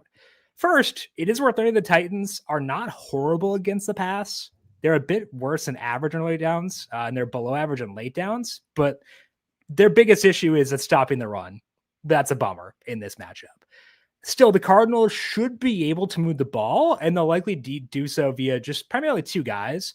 Trey McBride, 27% target share this year. Marvin Harrison Jr., 21%. McBride has an 18% deep target share with 22% in the red zone. Harrison just gets a lot of high leverage work.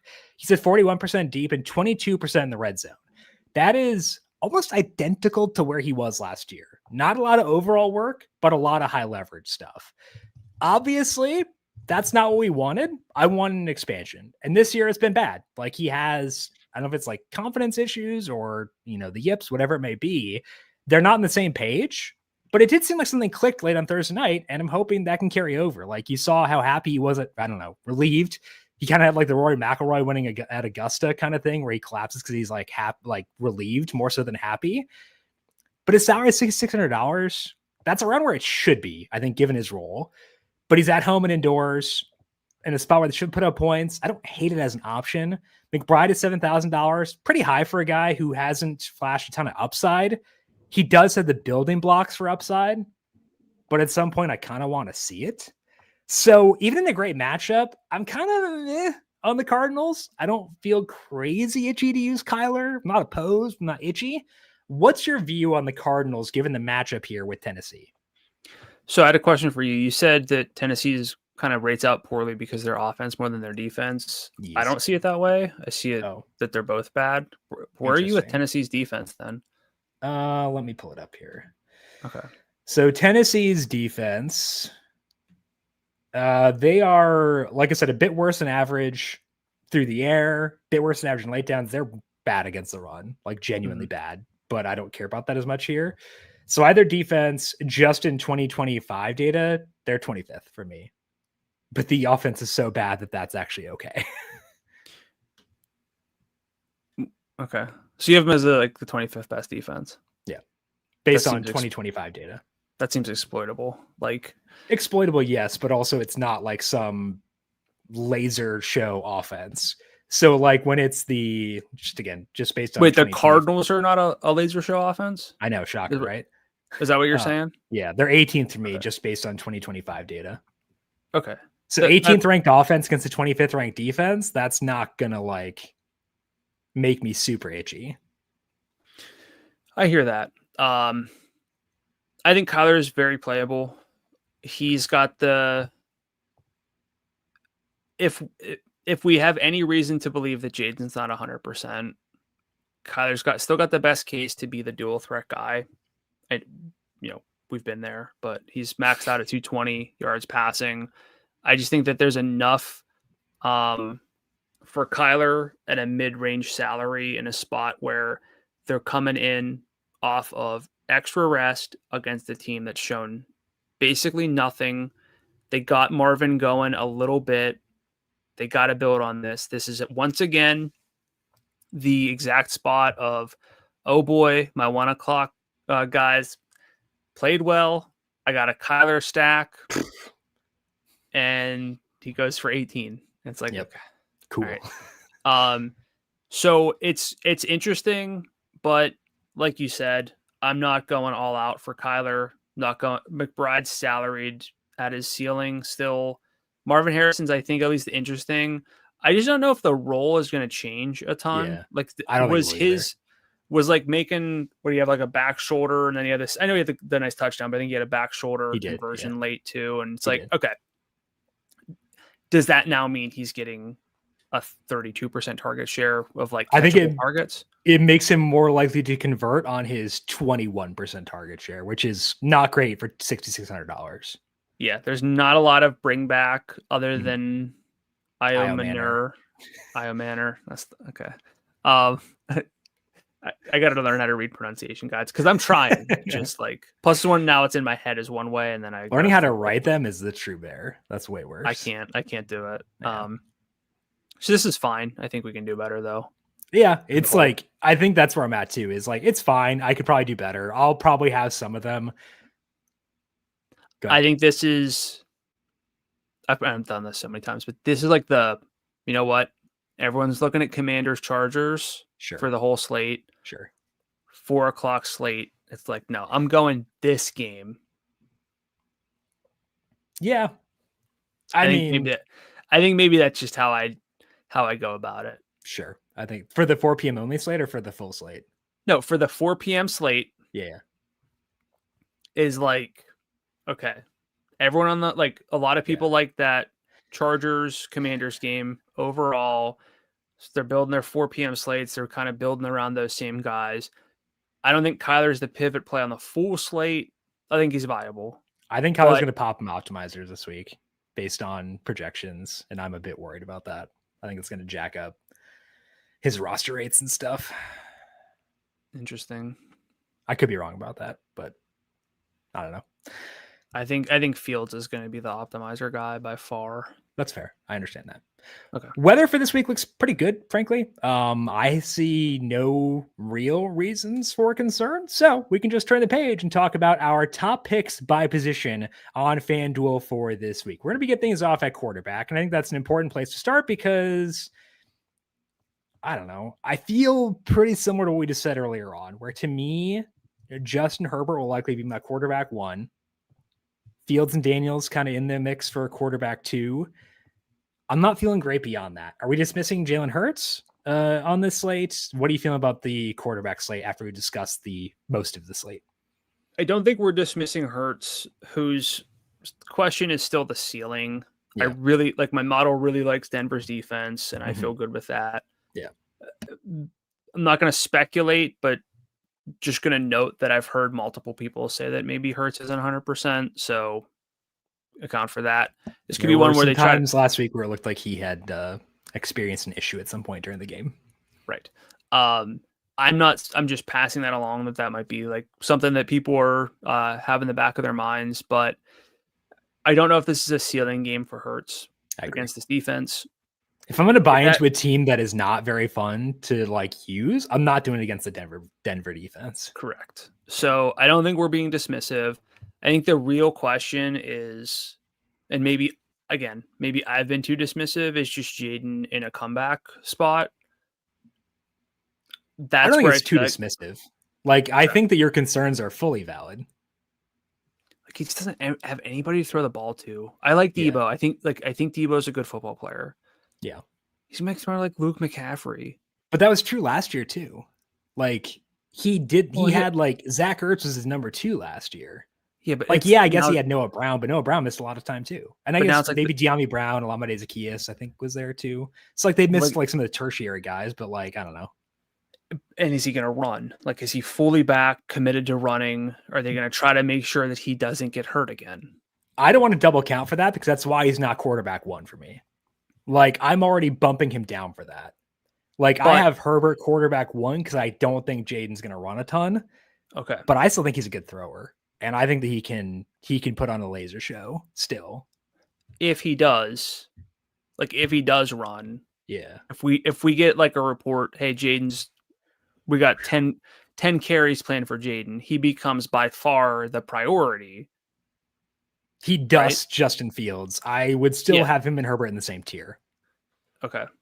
Personally. So Daniel's probably QB3 then. Behind Fields and Herbert for you? Herbert 1, Fields 2, Daniel's 3. Yeah, I think that's fine. I might flip-flop Fields in Daniels, where I might put Daniels 2, Fields 3, but like I think we're in the same ballpark at least. No Baker, right? Not with all of the issues. Yeah. And a road game. That's a far flight too. Like yeah, it is. And he's hurt too, which doesn't help. We got Goff at 78. We talked about Fields already, so you can skip over him. But Goff 78, Kyler 75, and then let's cut it off at Daniel Jones. Where are you on that range? I think there's some viable options here. All viable. And sorry to say this, so much of what I say is going to be stack dependent. Yeah. I named my top 3 QBs. If I play Goff, it's because I'm loading up on like a St. Brown Jameson stack and assuming like he just throws for 5 touchdowns or something. Very similar for like Daniel Jones. It's because I'm playing Tyler Warren. Might slide in like the Michael Pittman because he caught a second touchdown kind of thing. But as far as process goes, none of these guys are going to be outside of Fields, like in the consideration for me to look at that blank lineup you got there and just plug in a quarterback. Yeah. On this page, it's only going to be Fields who I consider for that. Okay. Is Kyler quarterback 4 for you? Very possibly. Yeah. QB, he should probably never be higher than QB4 on any slate, but on this one, look, man, if they come out flat against the Titans, like as what you have as a bottom 10 defense, like, come on, what are we? If not now, it's not even if not now when, it's if not now never. I think. Right. I agree with that. Okay. Any Dak for you? I thought about it a lot. He doesn't play as well outdoors, which is understandable. He's down CeeDee Lamb. Offensive line. We talked about that game a ton. So probably not. Would not surprise me, though, if he is QB3 with 375 yards and 3 touchdowns. It can't surprise you because he's playing so well. So, you're right. Darnold? Question mark? No. Buck's secondary is banged up? No, I agree. I just want to make sure because I have a blind spot towards not being high in Darnold. He's been hyper efficient. Yeah. But that's not – it doesn't even feel like a Brock Purdy situation where it's like 26 attempts, 4 touchdowns. It's more like 26 attempts, didn't turn it over. They got the win. It's also annoying because he can run and they're not letting him do it. Like he actually can. He's a fine athlete. I don't know why they're not letting him do it, but I mean, they've been good enough where they don't need to. But okay, below here, anybody else you want to consider this week? Dart is a consideration. Indoors, try to build some momentum. 10 carries, 54. Week. Yeah, 10 carries for 54. I'm aware that we say be mindful of the guys who only run the ball, but without so many of the superstars, it's more viable. What's your true I think I asked you this last week because you're a big proponent of Dart and his profile. He was okay last week overall. What do you think he does on the road against the Saints this week? More than last week. Like, I think we're looking at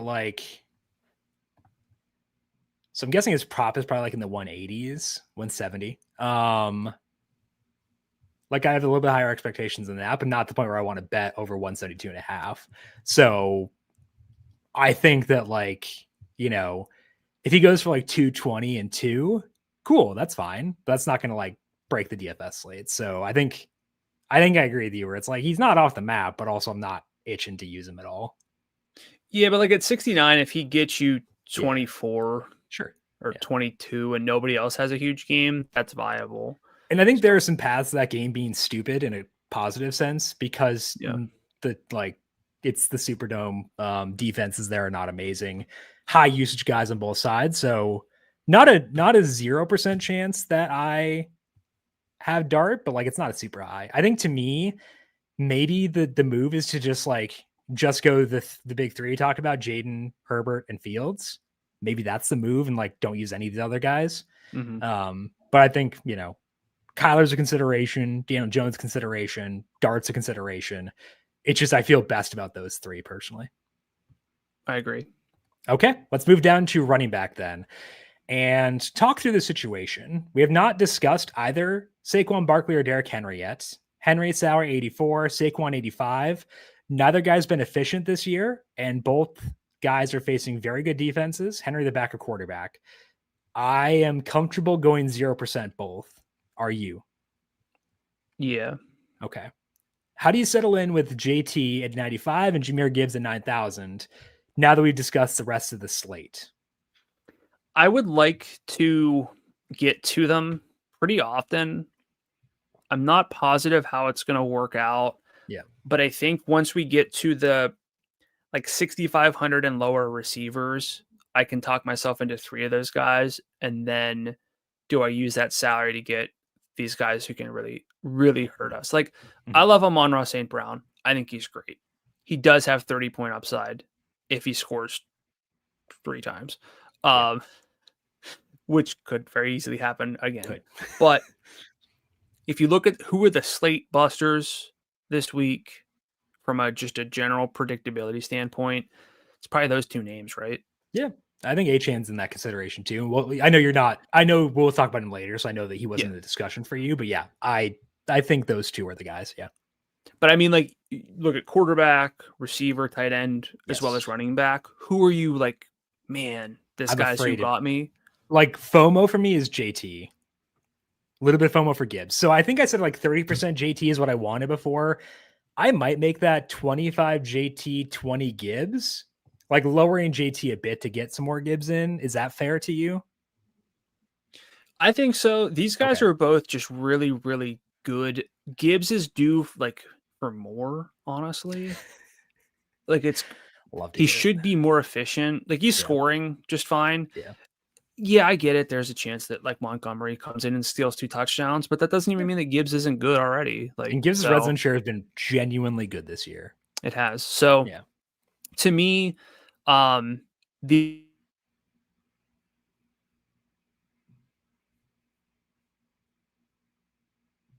on it. All right. Oh, now you're back.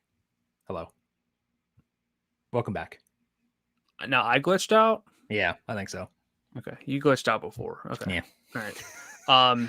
I can't put a number on these guys, but I like both a lot. Okay. Where's prioritizing? Devon Achane, $8,100. And let's put Amari and Hampton in here too while we're in this range.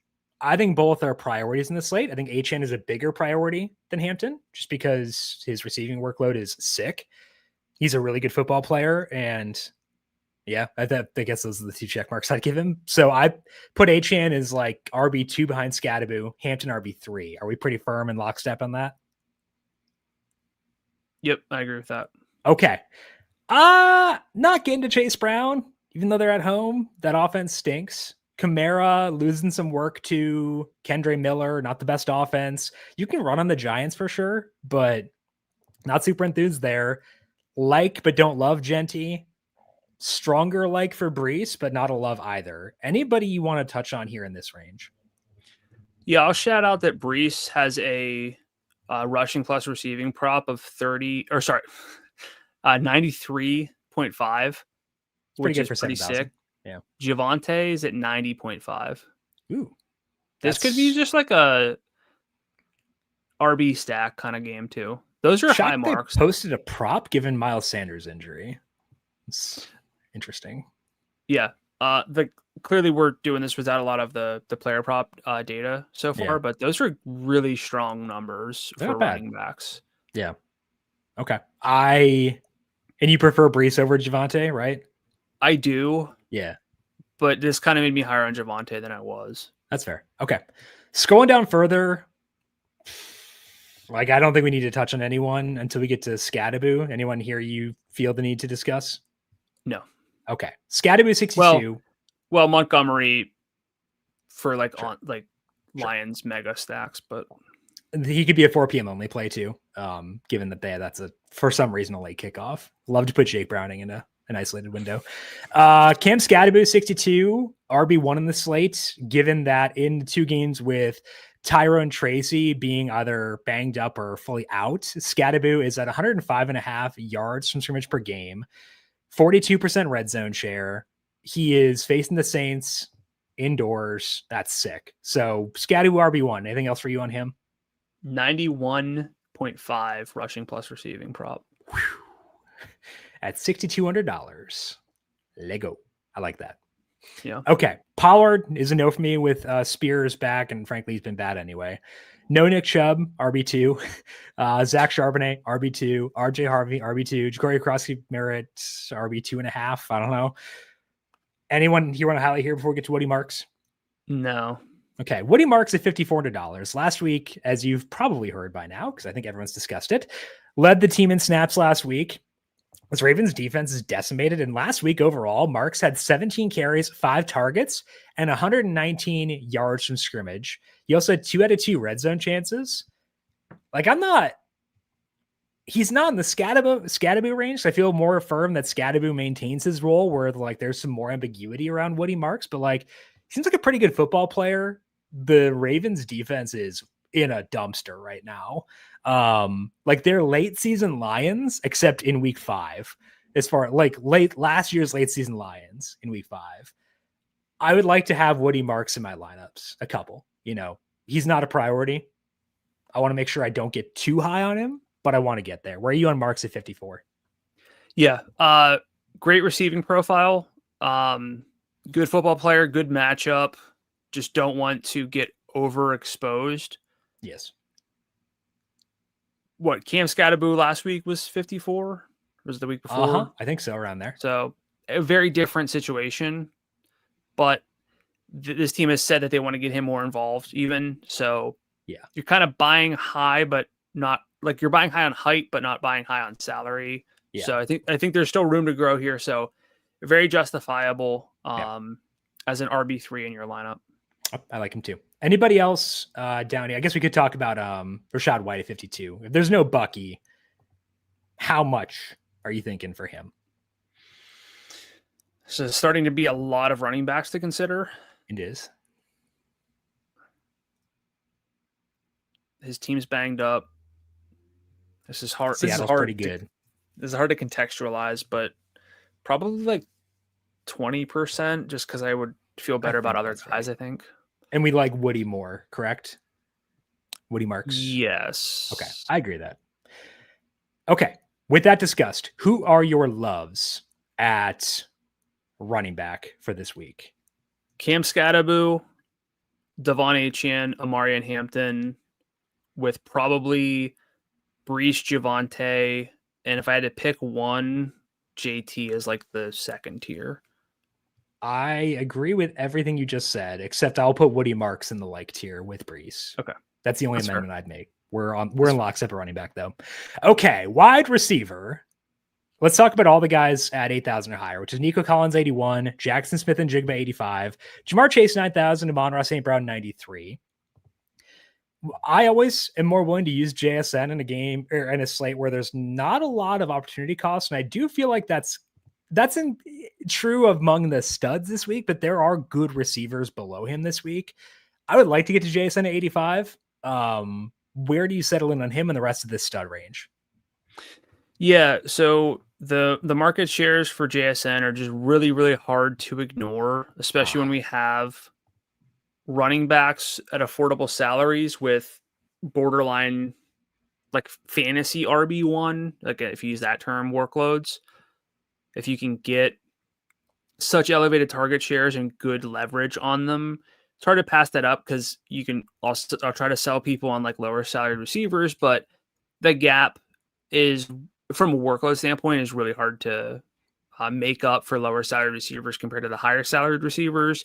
You can slot in a running back into a very similar workload as someone like Jonathan Taylor, even if you like in the exact right spot in terms of just like snap rate, red zone share, that kind of thing. The talent's different, but JSN probably not going to be like a priority, but maybe he should be borderline priority with this extra salary that we might have. If I have the salary to get here, I'd like to. So it's like, I'm not going to prioritize him, kind of like you said. But I'm happy to use my salary excess on him. And I'd prioritize him over the other guys in this range personally, including Amon-Ra. I agree. He's less touchdown dependent than those names. With Nico Collins, 81, Alvin mentioned in the YouTube comments that Kyle Hamilton did not practice today. And I think Kyle Hamilton is their only healthy player, which means he's not healthy anymore. So that's not great. I still don't really feel the need to get to Nico because that offense is underwhelming. And these outdoors, salary's 81. Am I overlooking Nico, or are you on the same page as me? I was actually going to shout that maybe this is the get right spot for Nico against the defense that's just completely shredded. Yeah. The outdoor aspect you never love to see, but boy, they're whichever depth chart you pull up, but I just kind of use our lads pretty often. There's a lot of red names on that list for the Ravens. So if you think that Houston built off of what they did last week against the Titans and they just get Nico, because I mean his yardage has been fine, right? He had 70 something last week. I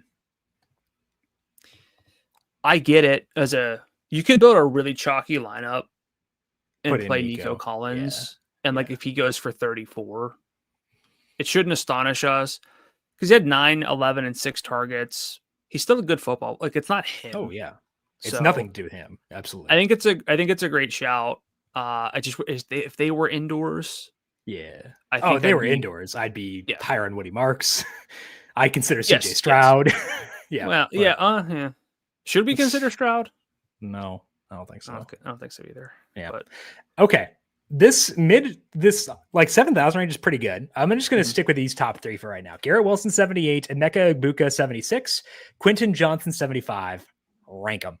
No, I was gonna say that just don't make me rank them. It's so it's dependent on like the rest of your lineup, but what are we talking about here? Like tournament? What tournaments? Like, I'm building one lineup. Who is most likely to be in that one lineup? In one tournament lineup, probably.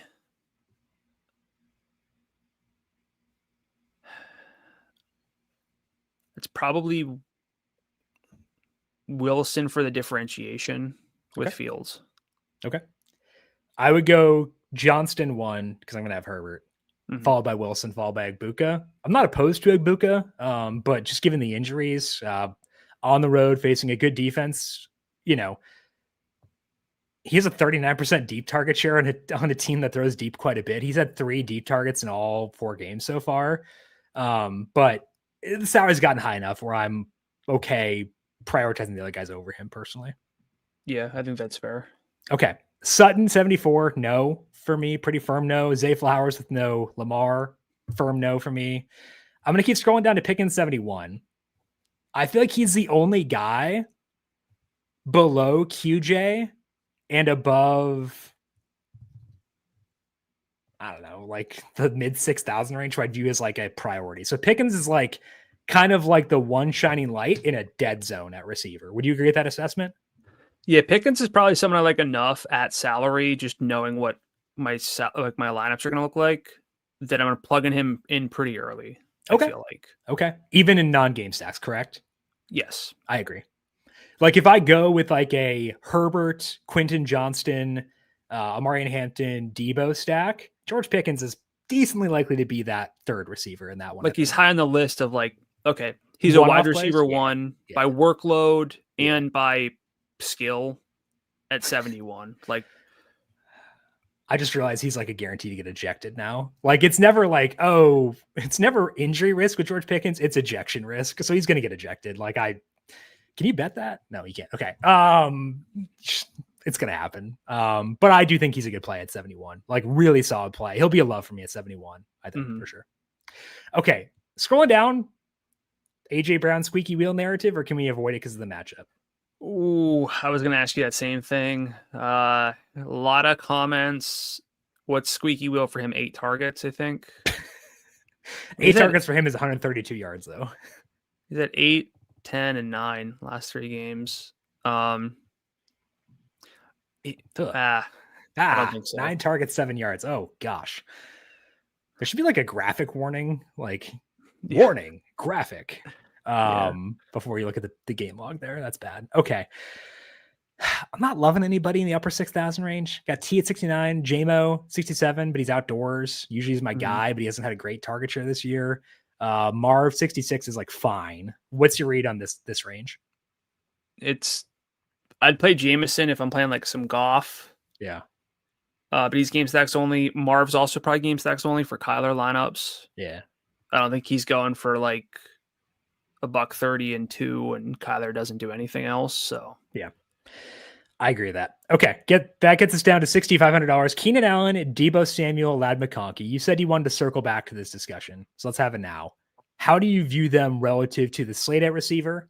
Now that we've discussed the rest, I don't think they stand out outside of game stacks. Like if I'm building a Fields lineup, I'm playing mini stacks because it's a stack. I'm not playing mini stacks because it's like this. George Pickens is in a different stratosphere to me in terms of conversation of prioritization than these guys. These guys are like, I agree with that too. Yeah. Like I think this game's good, and therefore I think Deebo does something. Mm-hmm. I'm not playing Deebo in a sort of one-off situation very much because I think that their workloads are comparable to some of the names below this. Then they're just happen to be in less good game environments.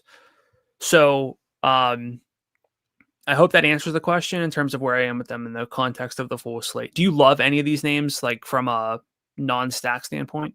No. I think I know we argued about that game, but I think I agree with like what you said there. Pickens is like is a bigger priority than all of them. So I do like those guys. Don't love any of them, but because I'm going to have Herbert, because I'm going to have Jaden, I'm going to use them. And like, I'm fine with using them. Like, even though they're not priorities, Keenan now has a 24% target share this year with a 50% red zone share. It's like fluky because it's a small sample. Deebo, 24% target share this year, potentially no Terry McLaurin again. First game with no Terry with Jaden for him. And then Lad McConkey just kind of betting on like talent, regressing towards like the workload he got last year. I think that what we'll see with the Chargers is like, they're going to have stretches where QJ is the wide receiver one, where stretches where Keenan's the wide receiver one, stretches where Lad's the wide receiver one, because they're all good football players and they've got a really good quarterback and they throw the ball enough to justify it. So I think that they're all solid, but none of them are loves. Yeah, it's such a bummer for DFS. It's like, oh, this was like the Lad game, but I played the other guys more, that kind of thing. Yeah. So yeah, I agree with you. I think the next tier is pretty interesting though. Yeah, the next tier is Tedero McMillan at 62 through, let's go, how far do you want to go down? Just Jacoby? Yeah, that's a 4-person range. Keep it simple. Just keep it simple. Tet, Wandale, Olave, Jacoby. I think they're both. So go ahead and say it. I agree. They're all playable. Jacoby's playable. Yeah, that's a good word for it. I'd actually rank him lowest of this group though, which I know is weird given my past history with Wandale, where I was like, no, but he's getting downfield work this year. It's different. So, and Olave for game stacks, 30% target share this year, indoors against a non-threatening secondary. Like, that's not bad. So if I had to rank them, Tet's matchup is really good. I don't know. How would you rank them? It's a cop out, but what, like, I'd go probably Olave, Myers, Wandale, Tet. Okay. I'm glad you had Olave first because I felt kind of bad because I thought that's where I thought initially is where I wanted to go. But a 31% target share this year, 24% deep, 24% in the red zone. Like he's gonna have a huge game eventually. Like just don't have him throw a pick this time. That'd be nice. Mm-hmm. I think it's Olave 1, Wandale 2, Tet 3 for me. Jacoby 4.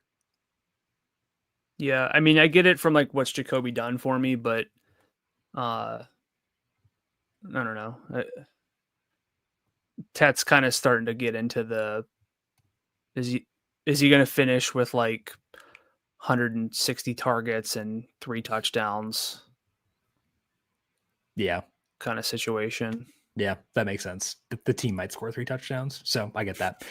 Okay, into the 5,000 range. Basically, I want to let you just kind of like go off here. Who are the 5,000 range wide receivers you think are worth considering for this week? I think Chris Godwin deserves more attention than he's getting.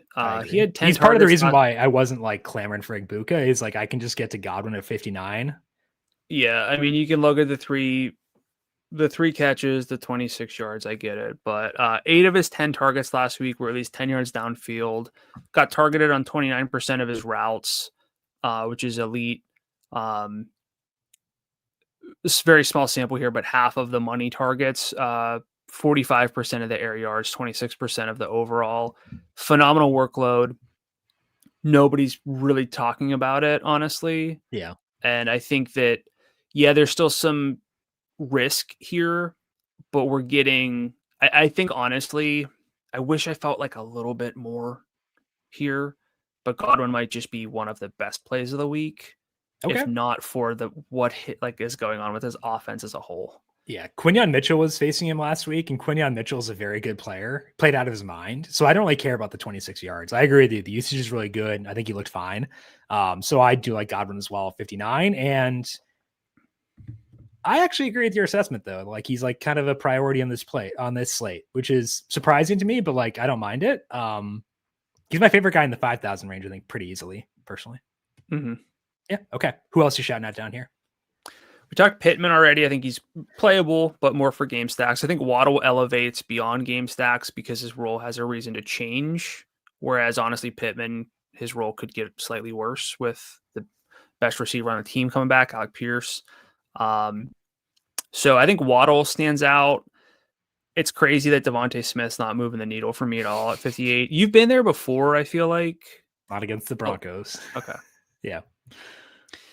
Yeah, I think it does fall off a little bit beyond this. Any Christian Kirk for you? No, not really. I had him for a touchdown last week, and I was disappointed with the usage. I don't mind being there eventually, but I prefer it to be indoors once I get there. So how high are you on Darius Slayton then? High enough to use him. High enough to use him like in Scatterboo lineups too. I wouldn't want him and Wandale to overlap because I don't think Dart will pass enough to justify a double stack of receivers on that team, but Scatterboo I would do it with. Again, he had 11 targets in both the games that Neighbors missed last year. He had a couple deep targets last week with Dart.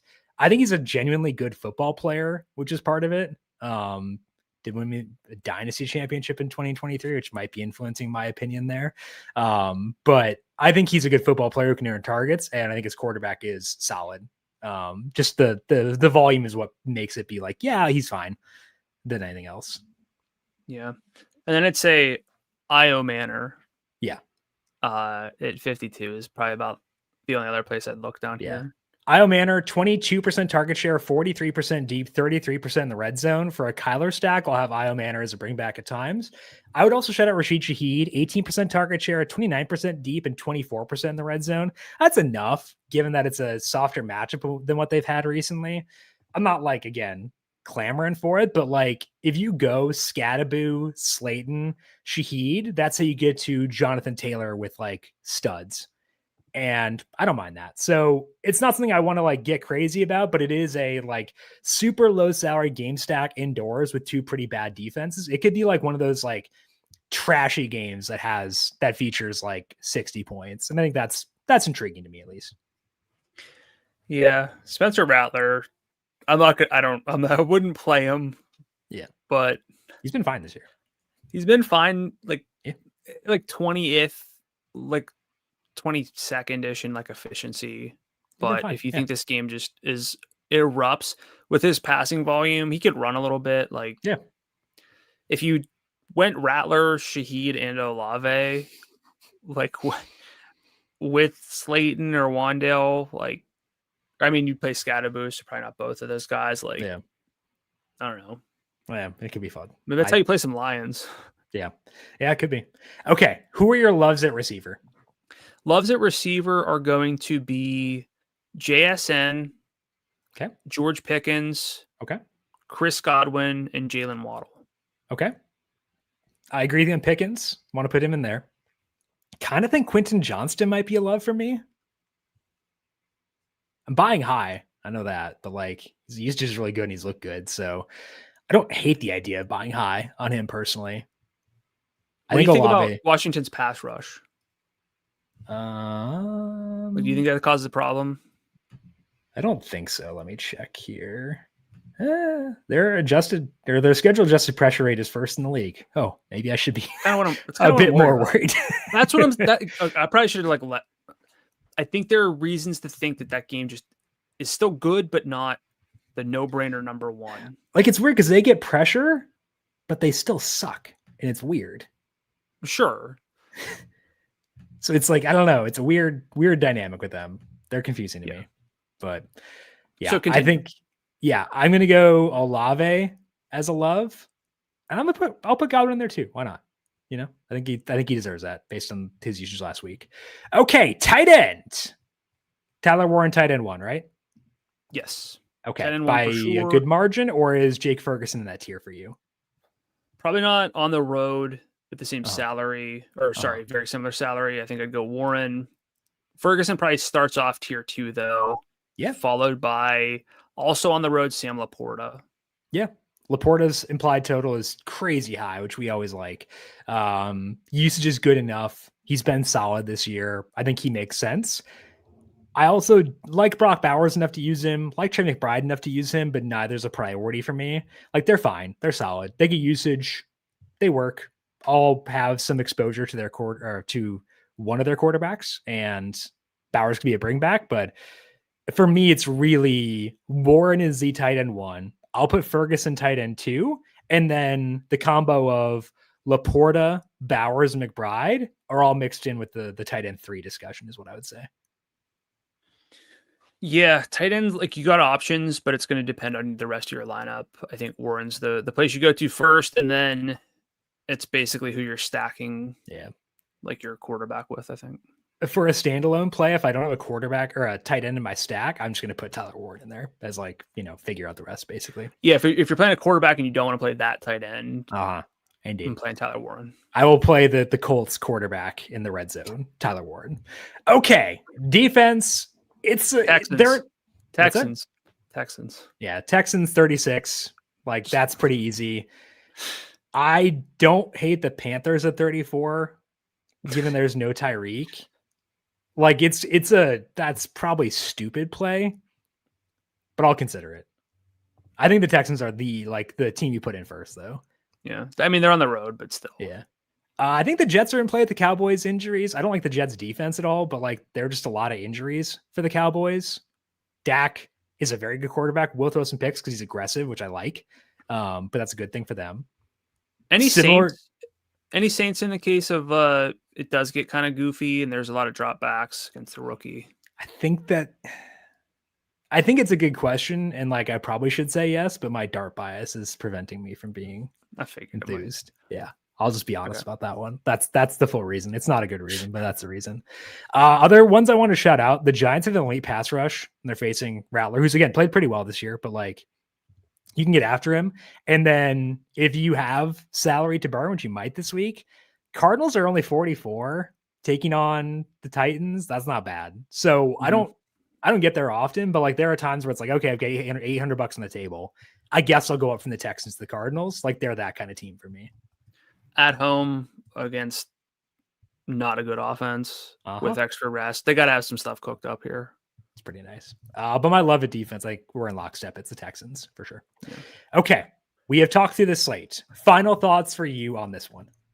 I think I got a lot of running backs I got to narrow down because you include Brees and Javonte with props that are a lot better than I would have anticipated. But I guess it makes sense with it's like one of those spots where they're like the thorn in their side is kind of removed for this week. Yeah. So that changes things and a game that could be fun. So it still comes down to stacks for me. I think this is going to be a really difficult week to build my quote unquote one best lineup. Yeah. It's going to be like, well, it's all game stack dependent. So I wish I was coming away from this a little bit more, but plays of the week, probably Scattaboo, honestly, Godwin, like just guys who are under salaried, I think. Scattaboo, Godwin, Hampton, I think Hampton and Achan. Sure. So I think that's probably the big five across the board. And then after so that, how can I like build around that basically? And it's tricky to like build around that in a way. So maybe it does wind up being Jaden quarterback one just to get Scattab as a bring back as opposed to a pairing with, to get Hampton as a bring back as opposed to paired with Herbert. We'll see. Maybe. Okay. That is all that we have here for today on the Heat Check. Back with you once again next week to break down the Week 6 main slate. To get all that and all of our shows as they are posted, find the FanDuel Research Podcast feed wherever you get your podcasts, but also, of course, the FanDuel Football Betting YouTube page where you can find all of our betting content as well for both college football and for the NFL. Brandon, if people have questions for you on social media, where can they find you there? I'm on X at Gdula13, GDULA13, and on Blue Sky at Gdula. And I am on X and Blue Sky at JimSannes, on Threads at Jim.Sannes, and you can find FanDuel Research on X at FanDuel Research. Big thank you to our YouTube producer, Justin Lane, for his work in the video side of things. Thank you, Justin, as always, and thank you to everyone for tuning in. Good luck to you if you're watching the Thursday Night Football game with some DFS lineups or some bets there. Good luck in the Week 5 main slate. We'll talk to you once again next week. This has been the Heat Check, a FanDuel Research podcast.